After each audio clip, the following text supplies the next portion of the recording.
1 second, folks. 1 second. Why am I not appeared? Ah, there I am. There I am. Ladies and gentlemen, this is your main event of the evening. Introducing first, from Damsa Uptown, Petaling Jaya, Malaysia, weighing in at, hopefully, smooth sailing stream. Here's your fellow Uptown lowlife, Cornelius. Low. How is everyone doing? How is everyone doing? Yeah, are you gonna live travel? Sort of. I wouldn't say travel per se. Well, I am traveling next week. I will explain more about that very soon. But we'll be talking about traveling in this stream with a very good friend of mine. Okay. Firstly, let me just introduce myself very quickly, folks. My name is Cornelius, professional wrestler turned Butler Vtuber. Yes, indeed, folks, I am indeed an actual professional wrestler. You want some proof? I hear you want some proof. But of course.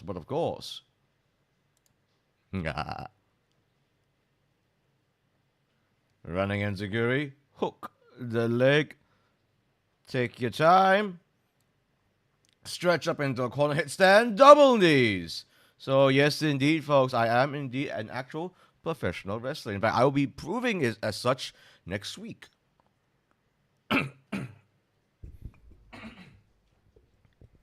Okay, so before we get into it, folks, I just want to remind folks, for my streams in particular, I like to keep a tidy ship here, yes? So please do read and follow my rules down in the description down below. And also, because I am collabing with someone today, we are going to be, obviously, we're going to be communicating the most with each other. Yes. So that means I might miss out some comments here and there. And so what this means is that if you want me to mention a comment of yours in chat, please do try to make it something interesting, something that will actually get my attention. Something that will add to the conversation, because we are going to be talking a lot about traveling and tourism in this particular stream. So please do. Also one more thing, folks.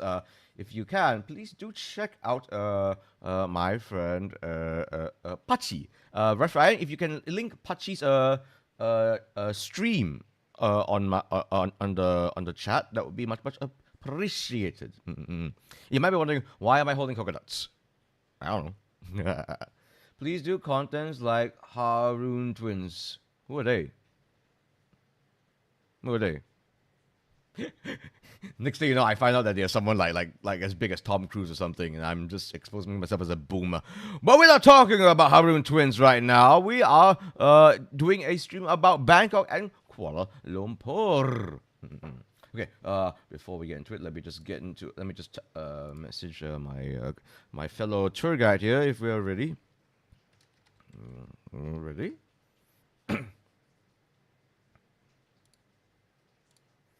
Let's see now. Let's see if she's there.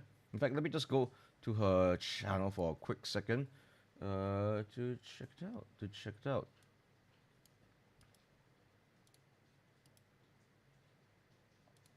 Let's see. Okay. There she is.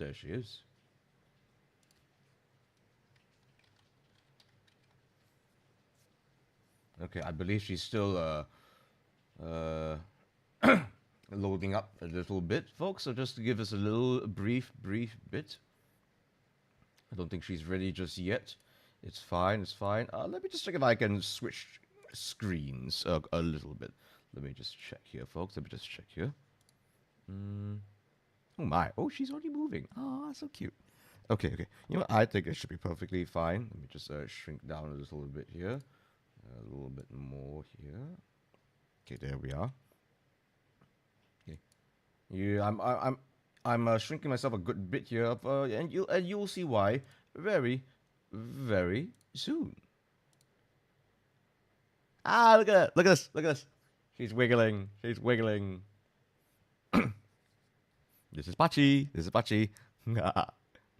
Pachi, you're live. You're live on my stream. I mean, no one can hear you yet, Pachi. No one can hear you yet. But she's moving about. She's moving about. Wait. Am I on her screen as well? Am I on the screen as well? Not just yet.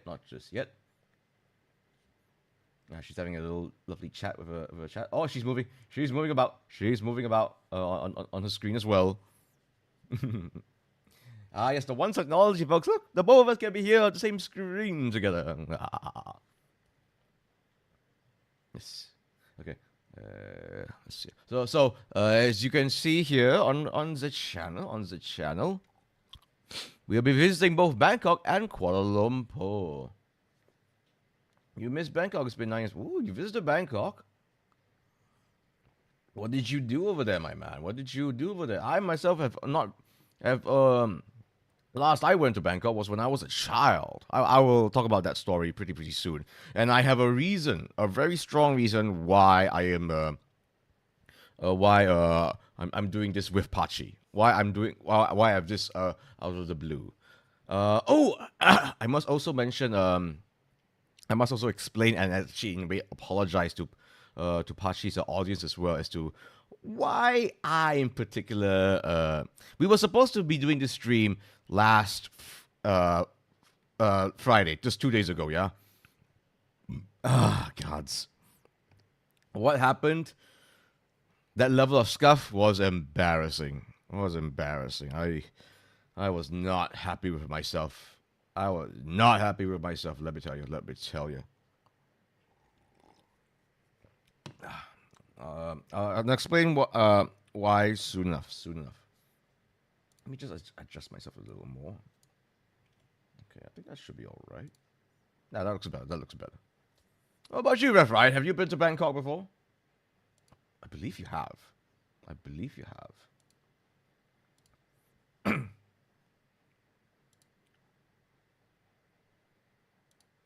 Let's see now. Maybe I'll just undeafen first.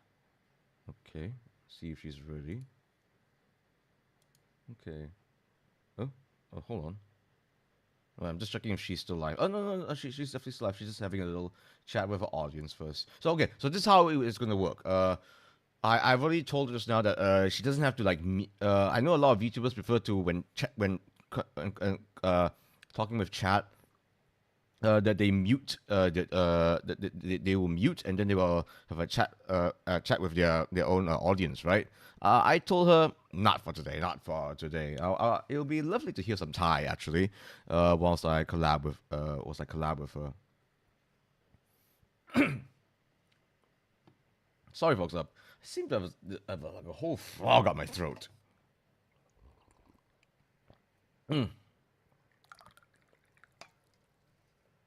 Oh man, I wish I could remember like an entire species name, just to flex a little bit. But yeah, it really does feel like I have an entire frog in my throat. Had a very, very messy lunch just now. Very sticky. I mean, I was there earlier this year. Hey, you were Ref Ryan. What were you doing in Bangkok? Was it refereeing? Let's see now. Okay, let me just check on the audio. I just feel like the audio is a little bit on the quiet side. I have a feeling that what I'm listening to versus what's actually being streamed, it's quieter for me and louder for you guys, I think. Yep. Oh, were you actually refereeing? Wait, in setup? Really? Were you refereeing in setup? What event was that? Against what matches were you refereeing for, actually? I'm actually a little surprised by this. So it wasn't justification? I'm so tempted to just unmute and hear what she has to say. But I'm going to resist. I'll be patient. I'll be a patient lad. She herself has been a very, very patient lass for me. Having to deal with the amount of stress I was having to deal with on that Friday night. Oh, God, that was embarrassing. That was so embarrassing. You have no idea, chat. You have no idea. But it seems that we've gotten everything quite settled already. I mean, both of our models are here, wiggling about. The slides are up here already.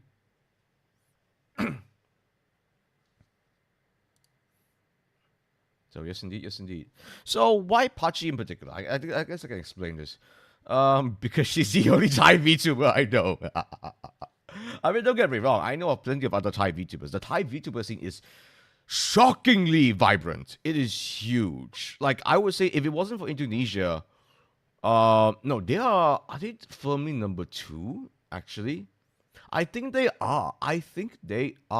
In terms of like the size of the VTuber industry in Southeast Asia, Indonesia easily ranks as number 1. No question. Number 2 might legitimately be Thailand. And then number 3 might be Philippines, I think. If I had to guess. But yes, the Thai VTubers, they have a very, very dedicated scene there, actually. Like, I know of a couple of fairly big Thai VTubers. Some, they almost always speak in Thai, converse in Thai, but some of them do branch out, like Pachi. She herself speaks very fluent English.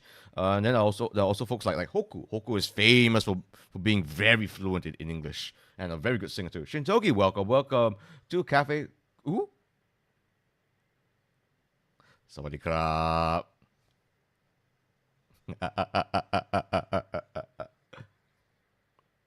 Oh no, I am Thai. What am I doing? Then okay, we don't need to visit Kuala Lumpur anymore. We just visit Bangkok. Okay, never mind. Kuala Lumpur. It's just weird, and it's a weird place right now. Oh dear. Ooh. Okay. So yes. Hello there, everyone. My name is Cornelius Low, professional wrestler turned Butler VTuber. Yes, indeed, and yes, I am an actual professional wrestler. I can prove it to you right now. If you go to my stream, I'm showing off a video of me doing wrestling. Yeah. So yeah, I've got the video to prove it too. Yes. Suffer. Sorry. I'm usually quite nice on my streams. Put it this way. There is the wrestler me, there is the VTuber me. VTuber me is supposed to be the nicer side of me. It's the same people, but I'm nicer. I'm friendlier. My wrestler side is well. Anyways, Apache, my dear, have you gotten the slides up already? You have. Lovely. Okay. Okie doke. So you're on the first slide right now.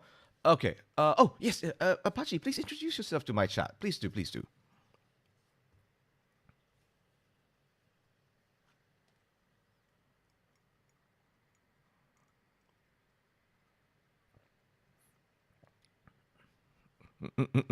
All right.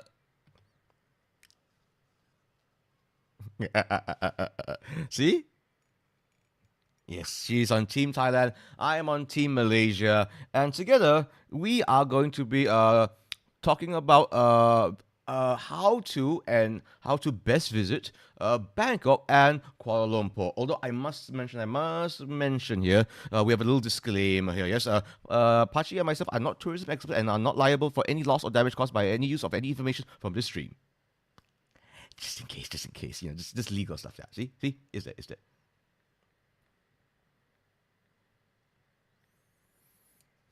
Yeah. Wait. Oh, hold on. Oh, sorry, Pachi, 1 second. You can't hear her? What? How can you not hear her? Okay, one second. How can you not hear her? Okay. Oh, no, not again. Wait. Are you sure? Wait, Rev Ryan, are you sure? How can you not hear her? Oh! I turned off desktop audio.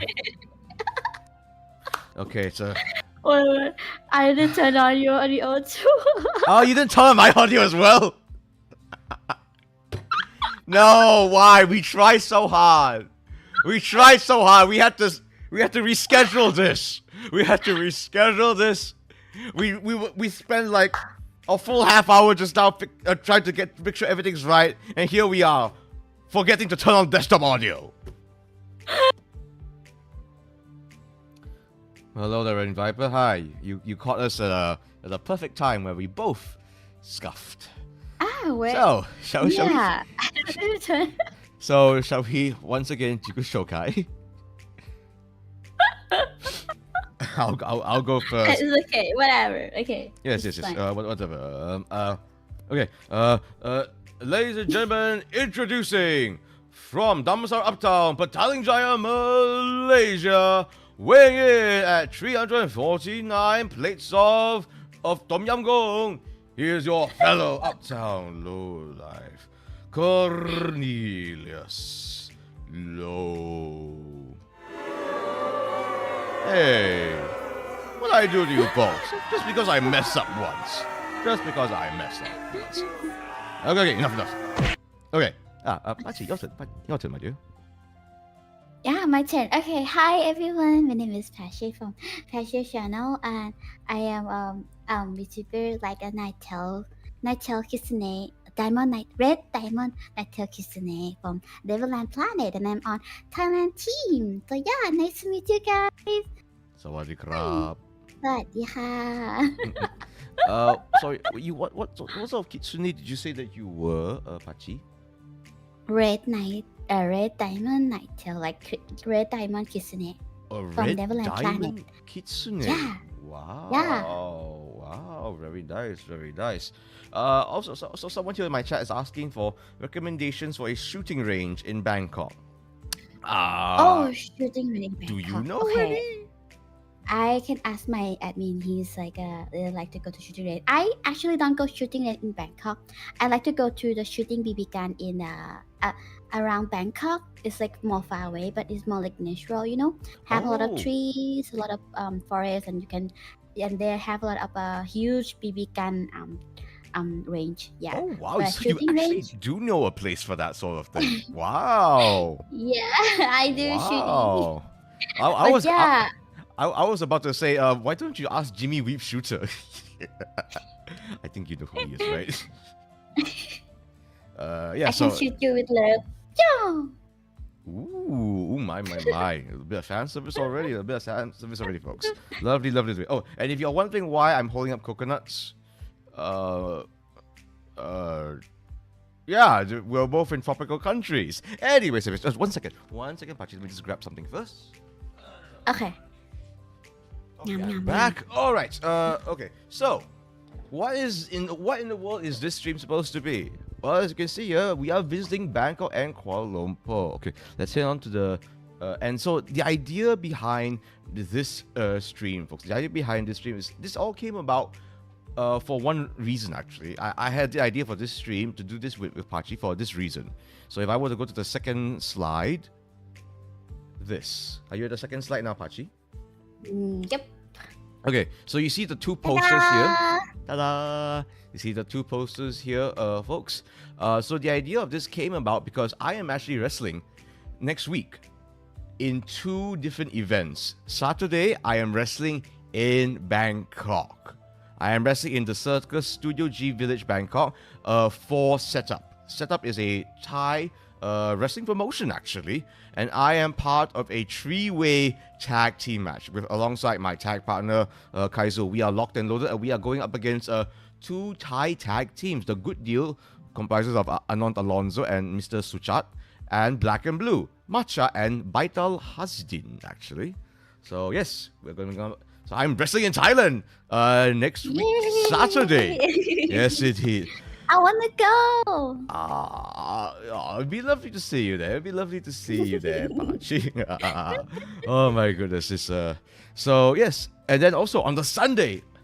So yes, literally the day after, on the Sunday, I am flying back to Malaysia to Kuala Lumpur to. I'm not wrestling per se, but I am managing a wrestler. So I'm also I'm a pro wrestling manager now. Have I not mentioned this before? Yes, yeah. So I'm a pro wrestling manager as well, and so I need to be there for my client, essentially for my client, and that's at 3:00. It's not even at night time. It's at 3:00. So it's going to be a very busy weekend. And then I realized It's a fun weekend. Indeed, indeed. Actually, Pachi, would you like to explain this as well in Thai, especially because Okay. setup is in Thailand after all. Yeah, okay, of course. In Thai, right? Mm-hmm. โอเคทุกคนคะก็ Cornelius นะคะเขาจะไปเป็นนักมวยปั้มไปแข่งเหมือนแบบเป็นอีเวนต์เล็กๆแต่ว่าอยู่ที่อ่า which one on the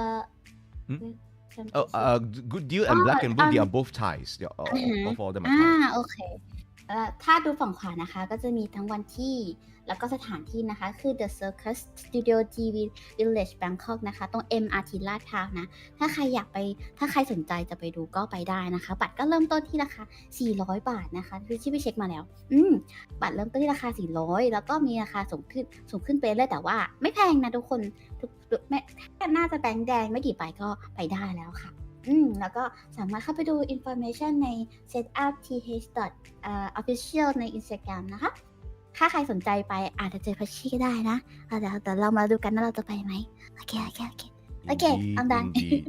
No problem. So, in case if anyone still wishes to get tickets for both footy season and Rise of the tournament, which is this event that I'm involved in for this event in Setup, you can go to their Instagram, setupth.official or mypw wrestling if you wish to get tickets. In fact, if you go to my pinned message up above, you can see I've got the details for specifically for footy season. So yes, Pachi, do you mind just explaining that those in Thailand can get tickets if they so wish? Okay, let me grab your pin message real quick. No problem. Wait. Okay, here link proof. Okay ค่ะทุกคนก็คอนนี่บอกนะคะว่าทุกคนสามารถไปดูได้นะคะที่อยากได้บัตรนะคะก็สามารถนี่เดี๋ยวที่จะแปะลิงก์ไว้ให้นะคะนี่ไปเช็คได้เลยว่าราคาบัตรเท่าไหร่นะคะในลิงก์นี้จะมีเว็บไซต์ให้กดเข้าไปจองบัตรได้นะคะใครสนใจก็ไม่แน่เราจะเจอกันนะคะ I guess I should pass you the Instagram link for setup as well, because in case I don't know if any of your viewers are into wrestling at all or not, but I might as well give it a shot, right? Yeah. So it's from this wrestling weekend I have that I realized, yeah, why not do a stream about what's it like to visit both Bangkok and Thailand? Actually, why not? Okay, let me just send it to you. Okay. Let me just drop it for you in the Discord chat. Yeah, there you go. You go. So yes, indeed, folks. So I thought to myself, okay, since I'm going to be visiting Bangkok, it'd be good to actually know a little bit about visiting Bangkok. Admittedly, I won't have a lot of time at all actually going to Bangkok, because I'm literally I'm literally resting on the Saturday and flying back on the Sunday, so I won't have time at all. So this is how I'm going to visit Bangkok, with this stream, with Pachi's advice essentially. Yes, okay, but yeah, so that's about it, folks. That's about it. I'm just here. So that's enough shilling from me. So hope you guys can support wrestling in both Thailand and might be W. How do I say yes in Thai? Sorry? How do I say yes in Thai? Yes. Yeah. ใช่ ใช่ ใช่ Yeah ใช่ ใช่ Okay, so let's actually get into it. By the way, So I'm on the third slide now, Pachi. So yes, now Kuala Lumpur and Bangkok. These are two very, very large capital cities, and they're both very same and very different. So if I were to describe Kuala Lumpur, if I were to describe my capital city of where I live in, so I don't live in Kuala Lumpur per se, but I live quite close to it, so I do still know quite a lot about it. I live in a place called Damansara Uptown. So Kuala Lumpur is like, well, it is still in some ways still the heart of the country. It is where everything that matters happens here. and therefore everything that is chaotic about Malaysia also happens here as well. It is both extremely modern and extremely ancient at the same time. It feels like you can visit it.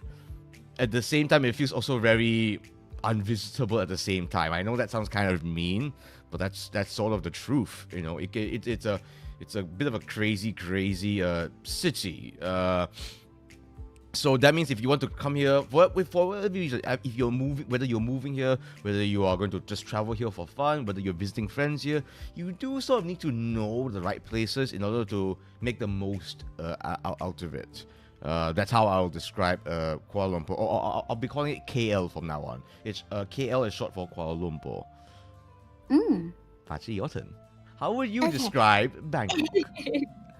Okay, so I have been living Bangkok for a long time, and I think Bangkok is a fun city. You can find a street food everywhere, and it's all cheap, right?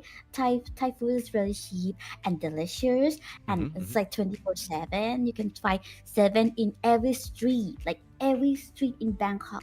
Like they have I have 3 7 in my street. Like it's just like less than a mile. I think something like that. Yeah. You have 3 what? Sorry, in your street? 7-Eleven. Oh, 7-Eleven. Wow. Yeah, we call it 7. We're talking about. Sorry, you guys just call it 7. Oh, okay, that's interesting. Yeah, like chip chat version, like 7. It's called let's go to 7 by 7 by 7, like this, by 7 can. Like let's go to 7 by 7. Yeah.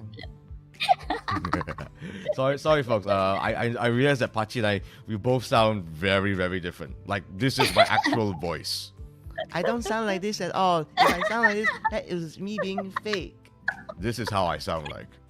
So I also noticed, Pachi, that for Kuala Lumpur, the other name for this is KL. Very simple, right?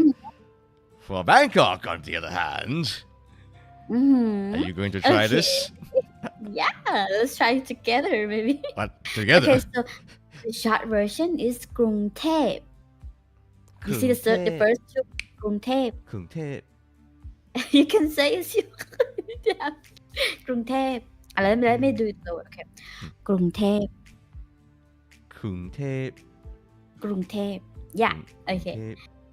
กรุงเทพมหานคร กรุงเทพมหานคร อมรรัตนโกสินทร์ อมรรัตนโกสินทร์ มหินทรา มหินทารา อยุธยา อยุธยา มหาดิลก มหาดิลก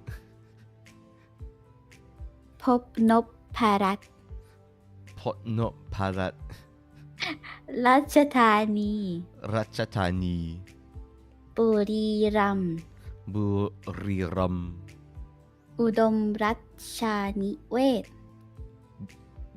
อุดมรัชานิเวศน์ มหาส มหาส มหาสถาน มหาสถาน อมรพิมาน อมรพิมาน อวตารสถิต อวันทาสถิต สักกทัตติสักกทัตติ สักทัตติ ยะวิษณุ ยาวิษณุ กรามประสิทธิ์ กัมประสิทธิ์ Yeah. So there's a song too. Good job. It's really long, right? Why? Like it's like the English name is Bangkok, and I understand that I know that usually sometimes depending on if you switch languages, the name can be different. So I get it. I know it's called Krung Thep, but yeah, Krung Thep. But why is the full name so long? What happened? What happened, guys? Okay, so like they create this for a long time. It means everything in this long name have a meaning. Like it's a land of this and that, Oh. And and actually in short it's called Bangkok, but it's turned into Bangkok in the meantime. But when you speak in Thai, do you call it Bangkok or do you call it Krung Thep? Krung Thep. Oh, so you do call it Krung Thep? Yeah, Krung Thep. Oh, okay. So that's something I've only learned very, very recently, actually. I think it was from a particular podcast. But yeah. So I've only just learned that quite recently. I think a lot of folks will be quite surprised by this, especially this. Good Okay, God, so this like is half the when you slides. ask for another name, it's like, oh, maybe you want my long name, like our long Thai name, or long Bangkok name. Okay, let's do it. And then you're like, what? I don't. Like, yeah, you asked for this, right? I thought the long name was just Kung Te Mahanakon. I didn't realize it was Kung Te Mahanakon, Amon right now, Kosi Mahata, you etc. etc. I just thought Kung Te Mahanakon, that was it. I didn't realize it was a paragraph, okay? A viewer of mine here is asking, wait, why this sounds like Wales but seas? So in the country of Wales, in United Kingdom, there's a town in Wales that also has a very long name like this Really? as well. So yeah, I didn't know. but mind you, that's just a town. This is the capital city of Thailand. It is a huge, massive, important city full of food and apparently 7. Yeah, the number 7. Okay, so welcome, Domino. Welcome. Okay. So, what to prepare before coming to Bangkok and Kuala Lumpur? Would you like me to start first, Pachi? Oh my. Are we in the same slide? This should be the next slide now. Next slide. I'll cue you in more. So yes. Okay. What to prepare before come to Thailand? Is you're talking about the application form for your phone. I think it's like transportation apps. Also, like the food is really like good in Thailand. I don't think Thailand require any like traveler for like the COVID passport, because I think they reduce it like about like checking and that kind of stuff right now. But yeah. So like you just need Grab app, Lineman app, Panda app, and Boat app. Like, this kind of app is really convenient for traveler, because sometimes I will be honest, sometimes when you ask for the public transportation like taxi, they might charge the foreigners for like higher price. And yeah. So Grab app, Lineman, and Boat will give you like the right price for that. Okay. The right. They just charge you like 20 baht for like the booking fee, but that's it. You also have a discount or whatever in that app too, right? Okay. Yeah, if you know use this app, you can use it in Thailand too. Yeah. Okay. That's good. So Grab, Lineman, and Boat, all these 3 are transportation apps? Yeah. Okay. That's And good also to know. transportation, food, delivery. Most of them, but like those 3 have transportation, but some of them have like a food delivery, also delivery for like if you want to delivery something like that. Yeah. Okay, that's good. Panda, I'm guessing this is Food Panda, right? Yep, Food Panda. Okay. So for KL in particular, it is sort of similar to this, but I will have to touch a little bit on My Sejahtera. So My Sejahtera, this is our, I suppose our COVID tracking app. I think, if I'm not wrong, and so please forgive us in case if I get this wrong, folks.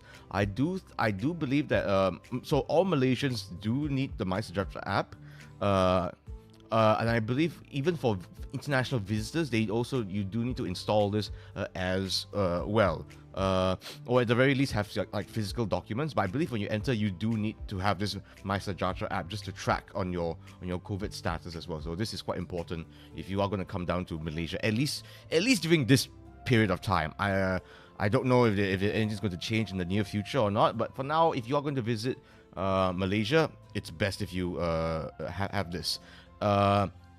And then when it comes to transportation, there's a few around actually, like Grab, and then there's also Maxim, Maxim. That's another one as well. But Grab is also quite useful. So Grab is both transportation and food delivery as well. And we in Malaysia typically use WhatsApp. Actually, I believe in Thailand you guys use Line, right? Yeah, Line. WhatsApp, like few people use it because they use Line. They have everything in Line: sticker, beautiful theme, and everything. I guess. They use it for daily life. Yeah. Okay. For us, it's usually WhatsApp actually. So keep that in mind, folks. Keep that in mind. I think I might need to install Line when because I'm going to Bangkok, right? So I'm going to visit. The promoter. He says either use Line or Facebook Messenger. So okay. Yeah, okay. that those two. That's those two that people using in Thailand. So yeah, this is like some. So besides your official documents and your luggage, these apps should come in handy as well. Oh, and by the way, viewers, if you have any other suggestions as well, on what to prepare before coming down to Malaysia or Bangkok. Wait, how do you say Bangkok in Thai? You can say Bangkok too. Oh, sorry. I mean Thailand. How do you say Thailand in Thai? Grungthep. No. I'm talking about Thailand. In Thailand? Yeah, Yeah. Grungthep. Call it Wait. in ประเทศไทย Oh, right? you call Thailand Thai? Thailand is ประเทศไทย Pratet Thai. ประเทศไทย Pratet Thai. Okay. Yeah, Wait, ประเทศ just- ไทย I yeah just- I yeah just- good I- job good job I just need to check this. Okay, Pratet Thai. Do you ประเทศ call ไท it ย do you call it Siam at all or Siam? Oh, Siam, we don't really call it. It's like a ancient, like the thing that was long time people call. But we don't really call Siam. Okay, Because- Siam. Because some Malaysians do still call Thailand Siam actually. But yeah, it's Really foreigner, things that they still call. But it's beautiful because Siam is everywhere too. Like, when you go to a restaurant and call Siam, or there's a shopping mall that calls Siam, like Siam area or something like that. Okay. But okay, so the Ask proper country. name is Yeah. So the proper name in Thai is Pratet Thai. Yeah, ประเทศไทย Okie dokie. Okay. So yes. Oh yeah. Would you like to tell your viewers that if they want to make suggestions as well?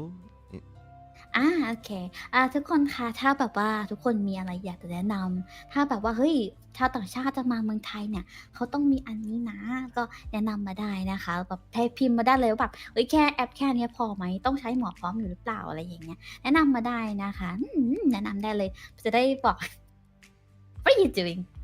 Nothing. Next slide. Which airport to fly to? This is an interesting one.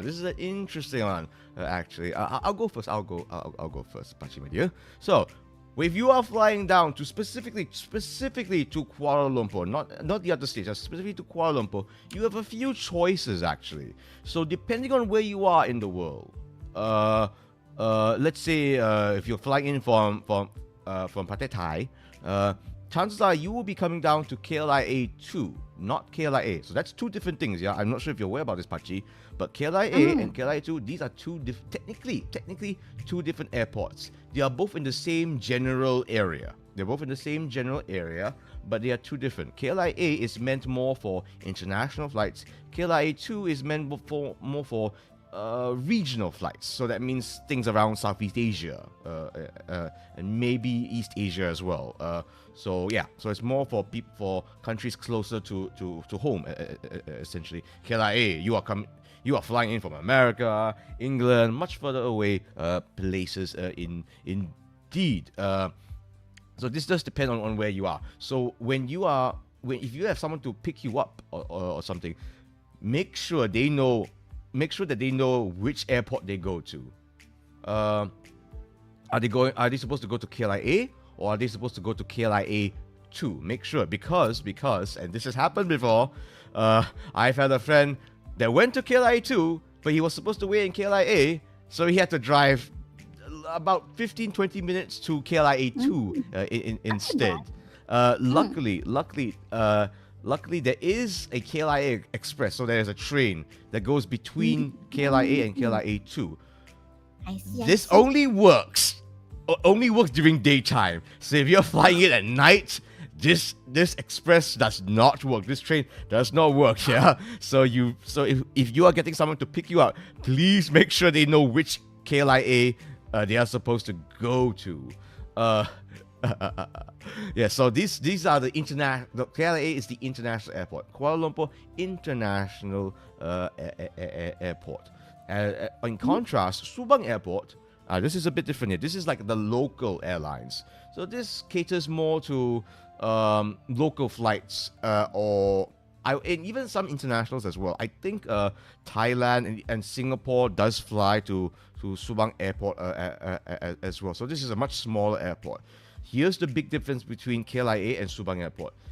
So, okay, Pachi, what do you think? Do you think KLIA is in KL? Sorry, what? Sorry, Do what? you think KLIA is in KL? KLIA in KL? Yes. Do you know I what? think so. Ah, so by the way, KLIA stands for Kuala Lumpur International Airport. Yeah. So when I'm talking about KLIA, this is an airport. Yes. Yeah, Okay. You think it's in KL? in KL. You think Kuala KLIA? Lumpur? Yeah. Do you think KLIA is in KL? Yeah. It's not. It's not. It's not. This has fooled so many people actually. It's not in KL. In fact, it's an hour's drive away from KL. Oh. It is an hour's drive from KL. So it's What if you don't have like a how can I say like never mind, nothing. Okay, I get it now. yeah. So keep it. So that's another thing to keep in mind. KLIA is pretty far away from a lot of things actually. It's a lot of things. So as a result, so you keep that in mind as well if you're on your logistics, folks. Keep that in mind. It's far. It's far. So that means that let's say that means like for example next week I'm going to Pratet Thai, right? Yeah. I need to take like a cab or something like that to go to KLIA. It will take me close to an hour just to get there, you know. So it's not as I believe in contrast the other airports in Bangkok, they're a lot closer. No, not for KLIA. That's something to keep in mind. However, Subang Airport, specifically for Subang Airport is not in KL, but is in Selangor. This is the state that surrounds Kuala Lumpur. Subang Airport is a lot closer to a lot of the major towns and cities, such as KL.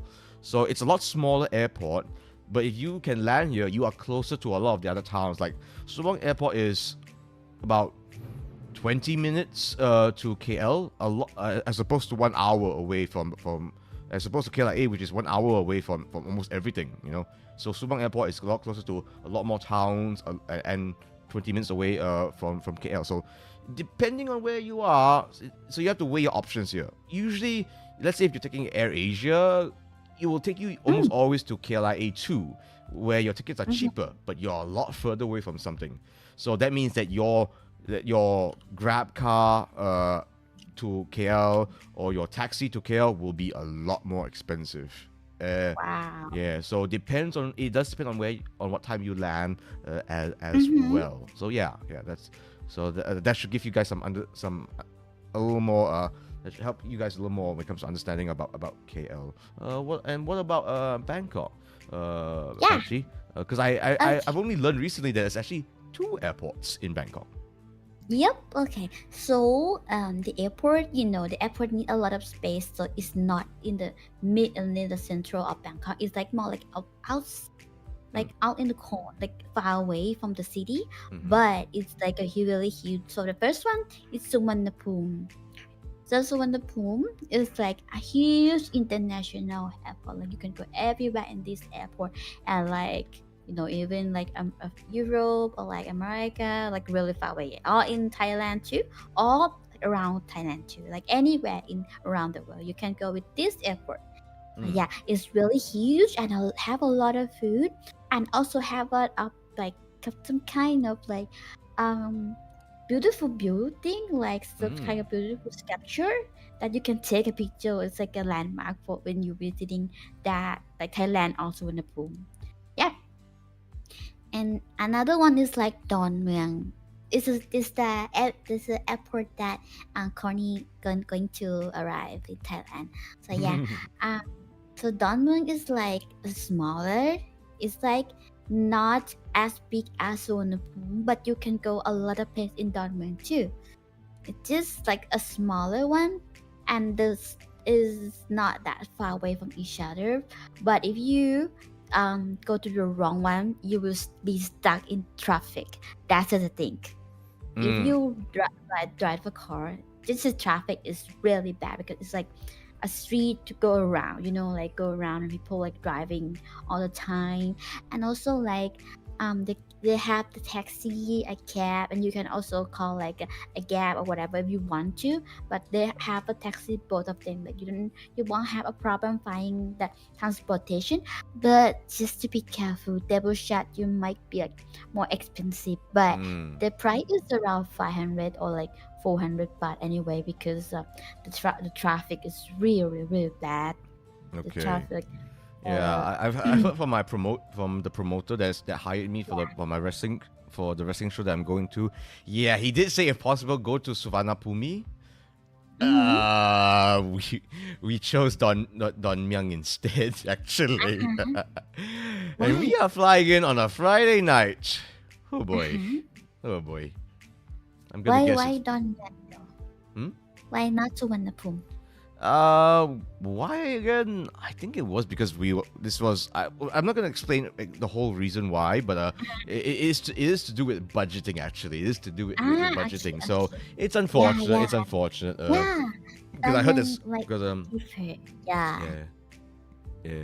yeah. So I hope that clarifies some things for you folks. I hope that clarifies some things for you. Let's head on to the next slide where things get a little more interesting. Okay, places of interest. Okay, this is where we can have a little bit of fun. Now that you're finally in Bangkok and KL, where should you go to? So for me in particular, and I'll start first, Apache. I'm going to for the most part, I'm trying to focus mainly on things inside KL city itself, with one exception, and I think this is a very very good exception to have. And that is what we call Batu Caves. Batu Caves is technically not in KL. It's in it is actually in what we call Gombak. It's about like 15-20 minutes drive away from KLCC actually. Oh, by the way, Pachi, have you ever visited KL before? No, never. That's perfectly fine. That's perfect. So this could be of interest to you. Batu Caves is one of like the most iconic temples in Malaysia. It is a Hindu temple. I believe like the big golden statue you see in front there, that is the Lord Murugan statue. So this is a Hindu temple inside a cave. So Batu Caves means rock caves. Batu means rock in Malay actually, and caves is Batu? caves. Yes, Batu. Yes. Batu. So if you ask any Malaysian about Batu Caves, they'll know exactly where it is. It's so iconic. And although it is seen as like a very touristy place, it is very very typical. Like if you come to KL, you're gonna go to Batu Caves, almost guaranteed. But I will argue that this is one of those tourist traps that's worth it. It's gorgeous. It is a Hindu temple in a cave, so you get to see the whole cave structure inside. And to get up there, you see the rainbow thing over there in the center. Do you see it? Rainbow, yeah. Yeah. Those are stairs. Those are stairs. Yeah. I think I have it in Thailand too. Yeah. I know what you're talking about. You have what is called I think it's called the tiger step stairs or something like that. It's like thousands and thousands of steps, right? I think. Yeah, like Khao Kichagut. How do you call it? Khao Kichagut. It's like a mountain Kichagut. Khao Kichakun. Is that in Bangkok itself or? It's a little bit far, but not that far. Yeah. From Bangkok. If I'm not, so it's a bit out. Because I climbed it before. I believe I climbed it. It's something to do with a tiger, right? I think. It's something to do with how can I say, like a step of the Buddha. There is a temple at the top, right? Yeah. How many steps was that one? Let me check it out real quick because I think it was something like 10,000. It's a lot. You know what I saw when I was up there? You know what I saw, Pachi? Yeah? I saw dogs. It's like, doggies! We are up in the mountain. We are literally looking out towards Bangkok. It is so high. It is so high up in the sky, and there's like just dogs that are going, hi, like, hi. What are you doing here? There's nothing here. I mean, I mean, it's just like it's a temple, sure, but there's no one here to feed you, little doggy. You okay? Where were you? Where were you been in Thailand for the camping before? On the stair, for the stair. Like, where was it? Do you remember? Where was this, or when was this? Where? I can't recall, actually. I can't recall. It's been so long ago. I just remember I climbed up a temple with a lot of steps. Like, it's like an insane number of steps, for sure. This place is from Jantaburi. It's like another name is like a step of the Buddha. Like, they have a step of the Buddha on the top of the mountain, and also like you have to ride like a truck, something like that, up to the ride a public truck up to the mountain first, because it's like a mountain, and then you climb. I remember that I don't think a truck took us there. I think we definitely started from the base of the mountain. We walked up the staircase.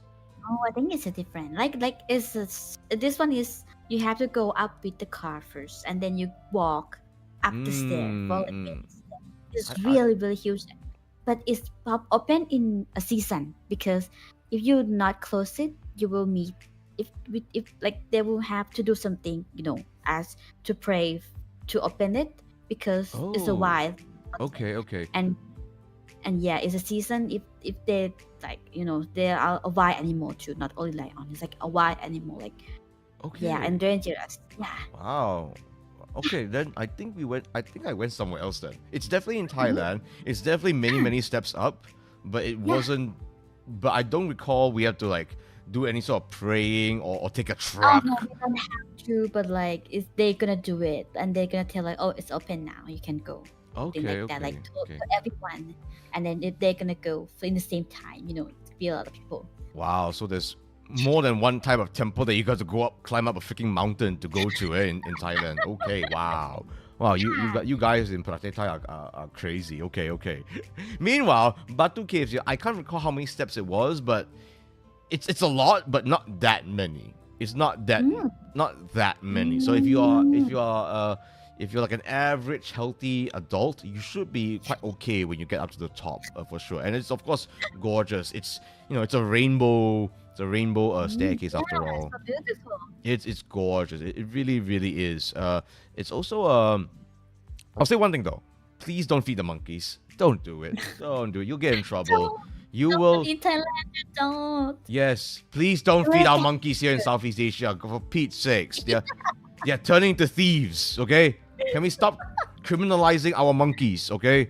Because they will snatch your handbags. They will snatch your sandwich. Okay. Yeah, everything. Good lord. It's so annoying. I when I see tourists doing this sort of thing, I'm like, no, stop it. Like, oh, it's so yeah. So, and you might even see bats flying around in the cave as well. So it's actually a huge bat cave as well. Batu Cave. So Batu Caves is a limestone cave. Oh, I don't know if you know what that is. It's like I don't even know how to describe limestone myself, but it's a type of stone. It's very beautiful. Yes, it's a type of stone.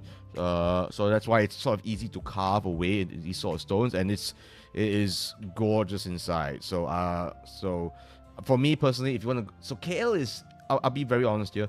KL is not known as a big tourist place. If you want to come to Malaysia for tourism, usually you will go to places like Sabah. You go to places like Penang.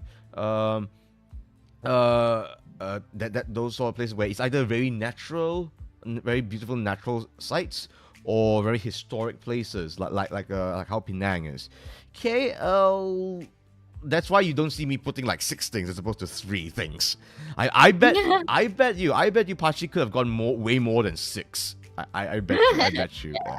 So KL, there are places for tourism. Absolutely, absolutely. Just you just have to know the right places. So I'm suggesting this is what I'm suggesting. Okay, so that's Batu Caves for you there. Just this for me is an absolute must if you are coming here to KL for the first time. Actually, there is an Australian investor coming down next week. I might want to suggest him taking a trip to Batu Caves actually. But yes, how about you go next? Apache, what is No, this? you still What? have Times Square indoor theme, right? Hmm? You still have Times Square indoor theme left, right? What? Sorry. Times Square indoor theme. Oh You yes, still yes. have. It's still there. It's still there. Yes.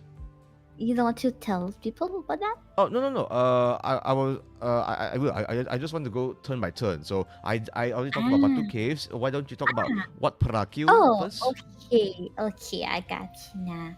Anyway, okay, so it's my turn now. Okay, welcome everyone to Bangkok. This is the place that I want to recommend to you. It's a three place. It's called Wat Phra Chinatown, and also Khong Lat Mayom Floating Market.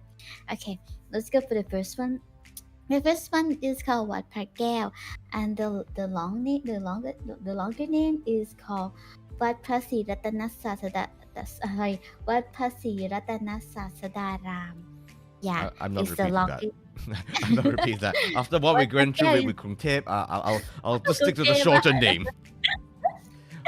What Yeah. Phra is perfectly fine for me, thanks. Yeah, Wat Phra yeah, it's a temple. It's have like it's a Buddhist temple, and also have a royal guard palace and a lot of museum in that place. You just pay only 500 baht for a traveler to go inside. And I recommend this place because it's in the capital of Thailand, and also it's like a main things that I think is the main location that you have to go in Thailand, in Bangkok. Yeah. So yeah, it's another name for you to call is the Emirate Buddha. It's like a Emirate Buddha temple, something like that, because they had the Emirate. You call it the English name is Emirates Buddha Temple? Yeah. Emirates? Yeah, it's have the Buddha in that Emirate, like the green Emirate. Oh, Emerald. Emerald, sorry, Emerald. That's fine. Your English is very good. Yeah. Don't worry. It's just my ears. I have to get used to your accent, so to speak, and nothing wrong with that. So the Emerald Buddha Temple. Yeah, it's something like that. So is this a temple actually? It's like a temple, but also including a grand palace of the royal of Thailand. Oh, It's to connect each other. You can go to this gate to go to that. You know, like it's really huge. You can see like a white wall, and that's all connected together. When the royal have some like a royal event, they will close it and do as a royal. It's like a huge place for traveler to go. Lovely. Have like audio guide if you want to, but you have to pay for 200 baht. Like they have English, French, German, and Spain, Spanish, and also it sounds like you're a tour guide there yourself. I actually do some research for you guys. Hear that, folks? Yeah. There's audio guides for you if you want to ever explore Wat Phra. Yeah, Wat Phra.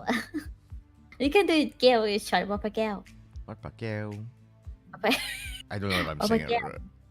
Close enough. Close enough. I'm considered a Farang there after all, so like it's close enough. You say it right. It's just like, oh, maybe like I can help you, like I want to have you like say it to Chicha, like Wat Phra. Wat Phra. Yeah, Wat Phra. That's it. Then you have to like it's like me. Okay. Say it so long. Anyway, yeah, you can see like a lot of you can go inside and they have museum for a royal decoration like jewelry and stuff, and also like Cornish. You know Cornish, like an old money. Old coins. Okay. Old coins, yeah, old coins, all that kind of stuff. Yeah, and also I think I saw what is it called? I saw the weapon before. Yeah, like the old weapon. Okay. So Yeah, what for feel like- KL is also like the National Museum of Thailand. yeah, I think something like that too because everyone had to visit that place as a student, so we like kind of like see everything inside. But they will open like sometimes they might close it and open. You have to check before. So yeah, Okay, awesome, that's it. awesome. Yes, so so this is one of the I'm must play sorry. C's. I forgot to charge my phone, so I have to grab my charger real quick. I will be right back. Not a problem, not a problem. Okay, you can start. In the meantime, I'll be talking a little bit about KLCC actually. Yeah, look at Pachi go. Where's she looking? Okay, so okay, folks. So we'll touch a little bit about KLCC first. This is the second place I'm going to recommend in KL, Kuala Lumpur Convention Center. I think that's what it's called. Either way. Archie, you there? Can't tell. Not tell. Oh wait. So basically, KLCC, world's tallest twin towers. I think it still is. Welcome back, Pachi. We're just starting a little bit on KLCC, the second place that I'm going to recommend if you're ever going to tour KL. So, what do you know about KLCC, Pachi? Nothing? I don't think. I just know it's a beautiful landmark. Yeah. It is indeed a landmark indeed. KLCC is basically Malaysia, the world's tallest twin towers. I think it still is. So basically, this is like for me the one-stop shop place. One of the places where you can go for a one-stop shop for a lot of things, just to have fun. So inside there's quite a few different things to do, especially depending on when you're going for what sort of occasion. So in KLCC, there's all sorts of things. There is the Aquaria KLCC, which is a pretty nice little aquarium actually. So if you ever want to see Malaysian sea life, you can actually go down into KLCC actually. So besides being a pair of very large office buildings, it's also a bit of a tourist site as well. So you can go down to see the sea animals in Aquaria KLCC. There is also the CC actually stands for Convention Center. So depending on when you're going, sometimes there'll be some very, very, very large conventions happening and events happening in KLCC, such as, and I don't know if you know what this is. Do you know what is Comic Fiesta, Pachi? Comic Fiesta? Yes, Comic Fiesta is like one of the largest anime conventions in the world. Yes. Oh, in the world? Yes, it is big. You know how big it got? This is how big it gets. Comic Fiesta is is Malaysia's longest run anime conventions, and traditionally it is held in KLCC. I was there last year. How was it? It was busy. It was insanely, unbelievably busy. I got lucky because I managed to get in with the exhibitor's pass, but without it, it's like, I think it was more than 80,000 people.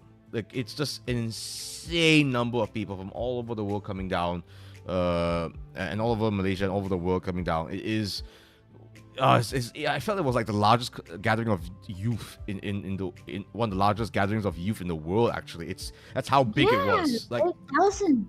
Wow. I think I'm correct. I am pretty sure I'm correct. Let me check myself. Let me check actually. เขาบอกว่าแบบมีคนไปงานอีเวนต์อะไรนะคอมิกเฟสตาที่ KLCC ประมาณ 8,000 คนเลยทุกคนเยอะไหมมันเยอะเนาะปกติแค่แบบ 1,000-2,000 ก็เยอะแล้วอ่ะนี่ 8,000 คนน่ะคือแบบโหเยอะมากเหมือนแบบเป็นงานคอมิกของแบบระดับโลกอะไรอย่างเงี้ยแหละแต่เขาจัดที่นั่นไงApologies. It's not 80,000. It's 69,000. 69,000? Yes, 69,000. Still a lot, right? Still a lot. Oh, like wrong button. 69,000? It's not 6,000. It's 69,000, right? 69,000 for last year. 69,000 คน Yes. So, yes. I'd say yes again in Thai. 69,000 คน That's how to say yes in Thai. Oh no, yes. I thought you say. What did you say? Yes, ใช่ Oh, Thai. ใช่ Yes, Chai. 69,000. Chai. Yes. Not even joking. Not even joking. So, but yes. So whenever there's like a large event happening, could be an anime event, could be a home furnishing thing, education fair. If it's a big one, it will be in KLCC. It will be in KLCC. So besides that, obviously, it's not. It's a little bit hard to see. But do you see the bridge actually in between the towers? Yeah, I see. You can go up there. Yeah. You can go up there and see the beautiful Malaysian skyline. Hopefully, it's not that polluted. I don't think it's that polluted yet. So yeah. So that's another neat thing to do actually. Going up to this big bridge up here. Anything else in KLCC? There's Kinokuniya. It's a bookstore.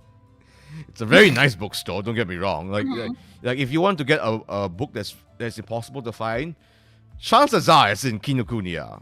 It's like if I want to find like Kinokuniya. yes. I know. I like to visit there too. So there is a Kinokuniya in Bangkok. So Yeah. you don't have to go to. So yeah, if you want to get a different flavor of books, I guess you can come to the one in KLCC. I guess. Yes, indeed. Yes, indeed. Anything else in KLCC?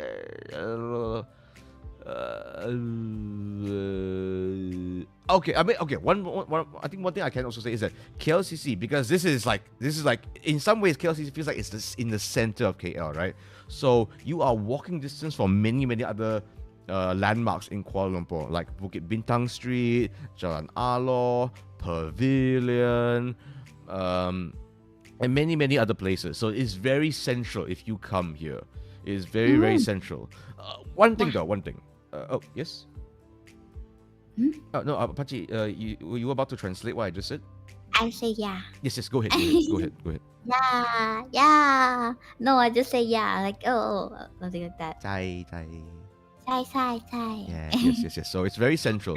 So if you're coming to KLCC, chances are you'll be able to, in walking distance, go to many other places in Kuala Lumpur as well. Like you will have like a walking platform actually that will link you, so you don't have to walk on the streets where it's very hot. You can actually walk in in bridges where it's a lot cooler actually. So that's quite nice. Yeah. Yes. Sai. And what about Kung Tip's Chinatown here? Yeah, do you have Chinatown? We do, and I sort of have a reason why I did not include Chinatown here. We do have a Chinatown, but I'm going to let you explain why your Chinatown is special. Okay, my Chinatown have a lot of food, like a lot, and so yummy, really yummy. Like my favorite place to go is like to get the cold bread, charcoal bread. It's not really charcoal, but they grill it on the charcoal. Yes, and I it's know like, what you mean. Yes. Yeah, that is so good. It's like thick and yummy, and oh my god! And they have a lot of like various food in there, like Thai food, Chinese food, and also a lot of grill, a lot of sweet, a lot of dessert, something like that. So yeah, it's a place that people visit, and also do you see the view? It's so beautiful, right? People like to take a picture because it's one of the landmark of Bangkok. Yeah. Yes, I can see that. So this photo is like that's actually in Kung Tep, right? Yeah, it's in Kong Tet. Gorgeous. You have to come, yeah. Okay, now I'm going to explain why I didn't include Chinatown in my places of interest. Actually, I could have. So here's a few reasons why. Unfortunately, so what we call Chinatown in Malaysia in KL, Chizonggai. That is in Cantonese because we have a lot of more. Like for example, in Kung Tep, most of the Chinese people in Kung Tep are Hokkien, if I'm not wrong. I think so. I'm not sure. Yeah, it's Hokkien. I'm sure of that. But in KL, it's mostly Cantonese, so we call it Chizonggai or Pataling Street. That's the name of our Chinatown, Pataling Street. It's how big is the one in Kung Tep? How big? Can you give a rough estimation? I'm not really sure. But It's it like a feels quite big, right? street and also like small, like Hmm? like it's like how big is Gongtae, right? No, how big is the Chinatown, Kung Tae? That's how in Gongtae. It's like a street. You see the street, and just like a one street, Okay. and then there's a little street on left and right. You know, like you go in a little bit, and then there's some store open in that street along the street. But yeah, Okay. that's the area. Okay. So I would say that the one in KL, that it's also like a street as well. It's not that big, believe it or not. I wouldn't say it's that big. It looks nice, definitely. But the thing is that I don't know why. What tends to be sold more in in KL Chinatown, it tends to be like honestly speaking, it tends to be like counterfeit goods, clothing, and these are usually run by foreign workers. I think there is some initiative these days for it. There is some initiative for locals to also sell products there as well. And so it's not all bad. Like for example, I have a tradition when I go to I have a tradition myself for during Chinese New Year, the Lunar New Year. I will go to Chinatown and get what we call dragon's eye water or longan juice. So that's what I usually do there. And there's also there used to be a really old lady that will sell mochi in the KL Chinatown actually. So there are some nice things there, but you don't really go there for food. If you want to get cheap clothes or cheap products, yes, I guess. But it doesn't really feel like an interesting tourist spot anymore for me. The KL Chinatown. So if you have a chance to pass by it, absolutely you can check it out. I would, I'll be honest here. I would not say that is like the main place. Do not come to KL for Chinatown. That should not be the main thing. That really shouldn't be the main thing. It's okay. It's okay. It should not be the main thing. If you want to get nice Chinese food in KL, there's two places I can recommend. One is there is a mall walking distance from KLCC called Lot 10.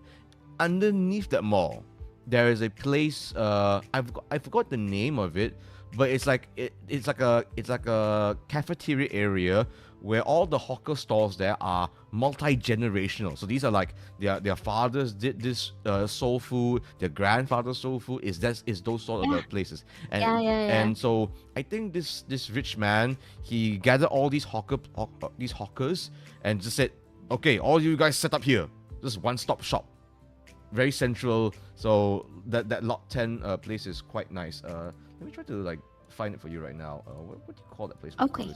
Lot 10. So that's one place. The other place is Jalan Alor. Let's see. Lot 10 hawker. What do you call the place? Oh, okay. Lot 10 Hutong.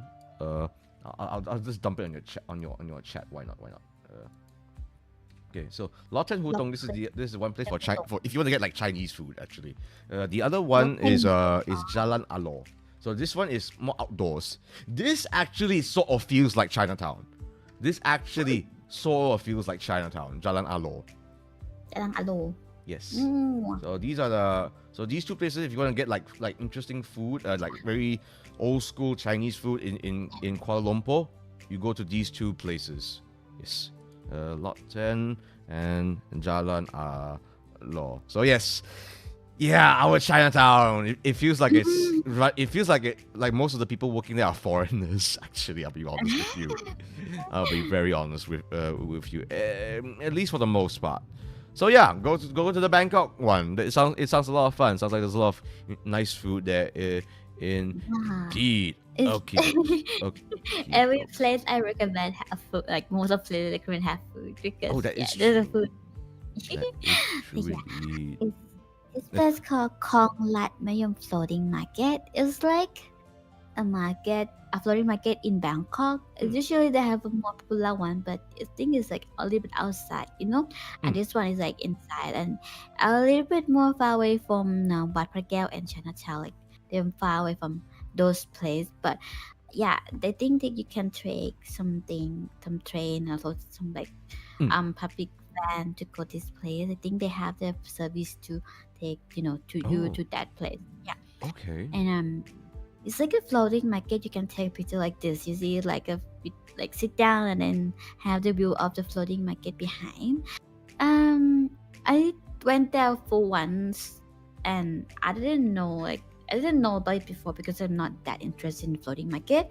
I went there just like because I have to do something with the research, like for local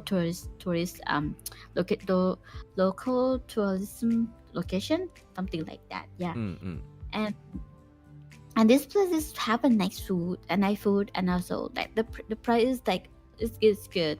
It's okay. It's like normally. So you will get like no price here and a lot of kind of food. So yeah, food again it's like it's a good market, and you can ride a boat in this location to go to temple, to go to watch the flower market. They have flower market too, and the price not that expensive too. It's fine. It's great, and yeah, so you can check it out. Yeah. So Klong Lat Mayom, what river is this? Is the river called Klong Lat Mayom? Yeah, I think it's Klong. Klong. It's like Klong is like a small river, like a river. Okay, so the river is called Klong. Well, let me check it. You don't know. Yeah, because I don't really know what's the river. City go. It looks nice. So I'm guessing that actually Thais actually go here to like buy food, and like people do use this for everyday use. Yeah. No, like people like that. The Thai people actually come to this floating market just to buy stuff, right? I'm assuming. Yeah, just to buy, take a picture, and then yeah. Lovely. Buy stuff like yeah. I think I don't see the clothes section or whatever, but I think they have some, and and also some of like the waste, like how can I say, like it's like a good Thai thing, like waste for flower waste. A flower what? Vase. Oh, flower vase. Yeah.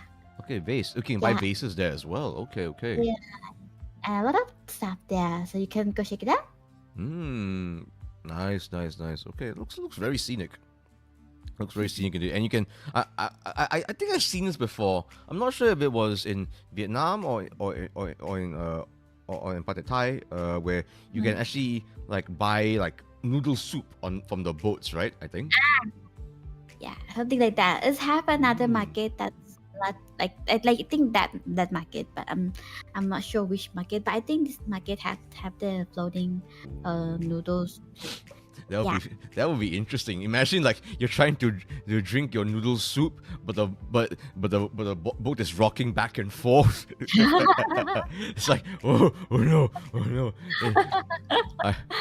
I hope people don't get seasick on these sort of places, because like oh dear. Oh gods, I've been in boats where people get seasick before. How was it? At the end of that boat trip, it smelled like cheese. No fun.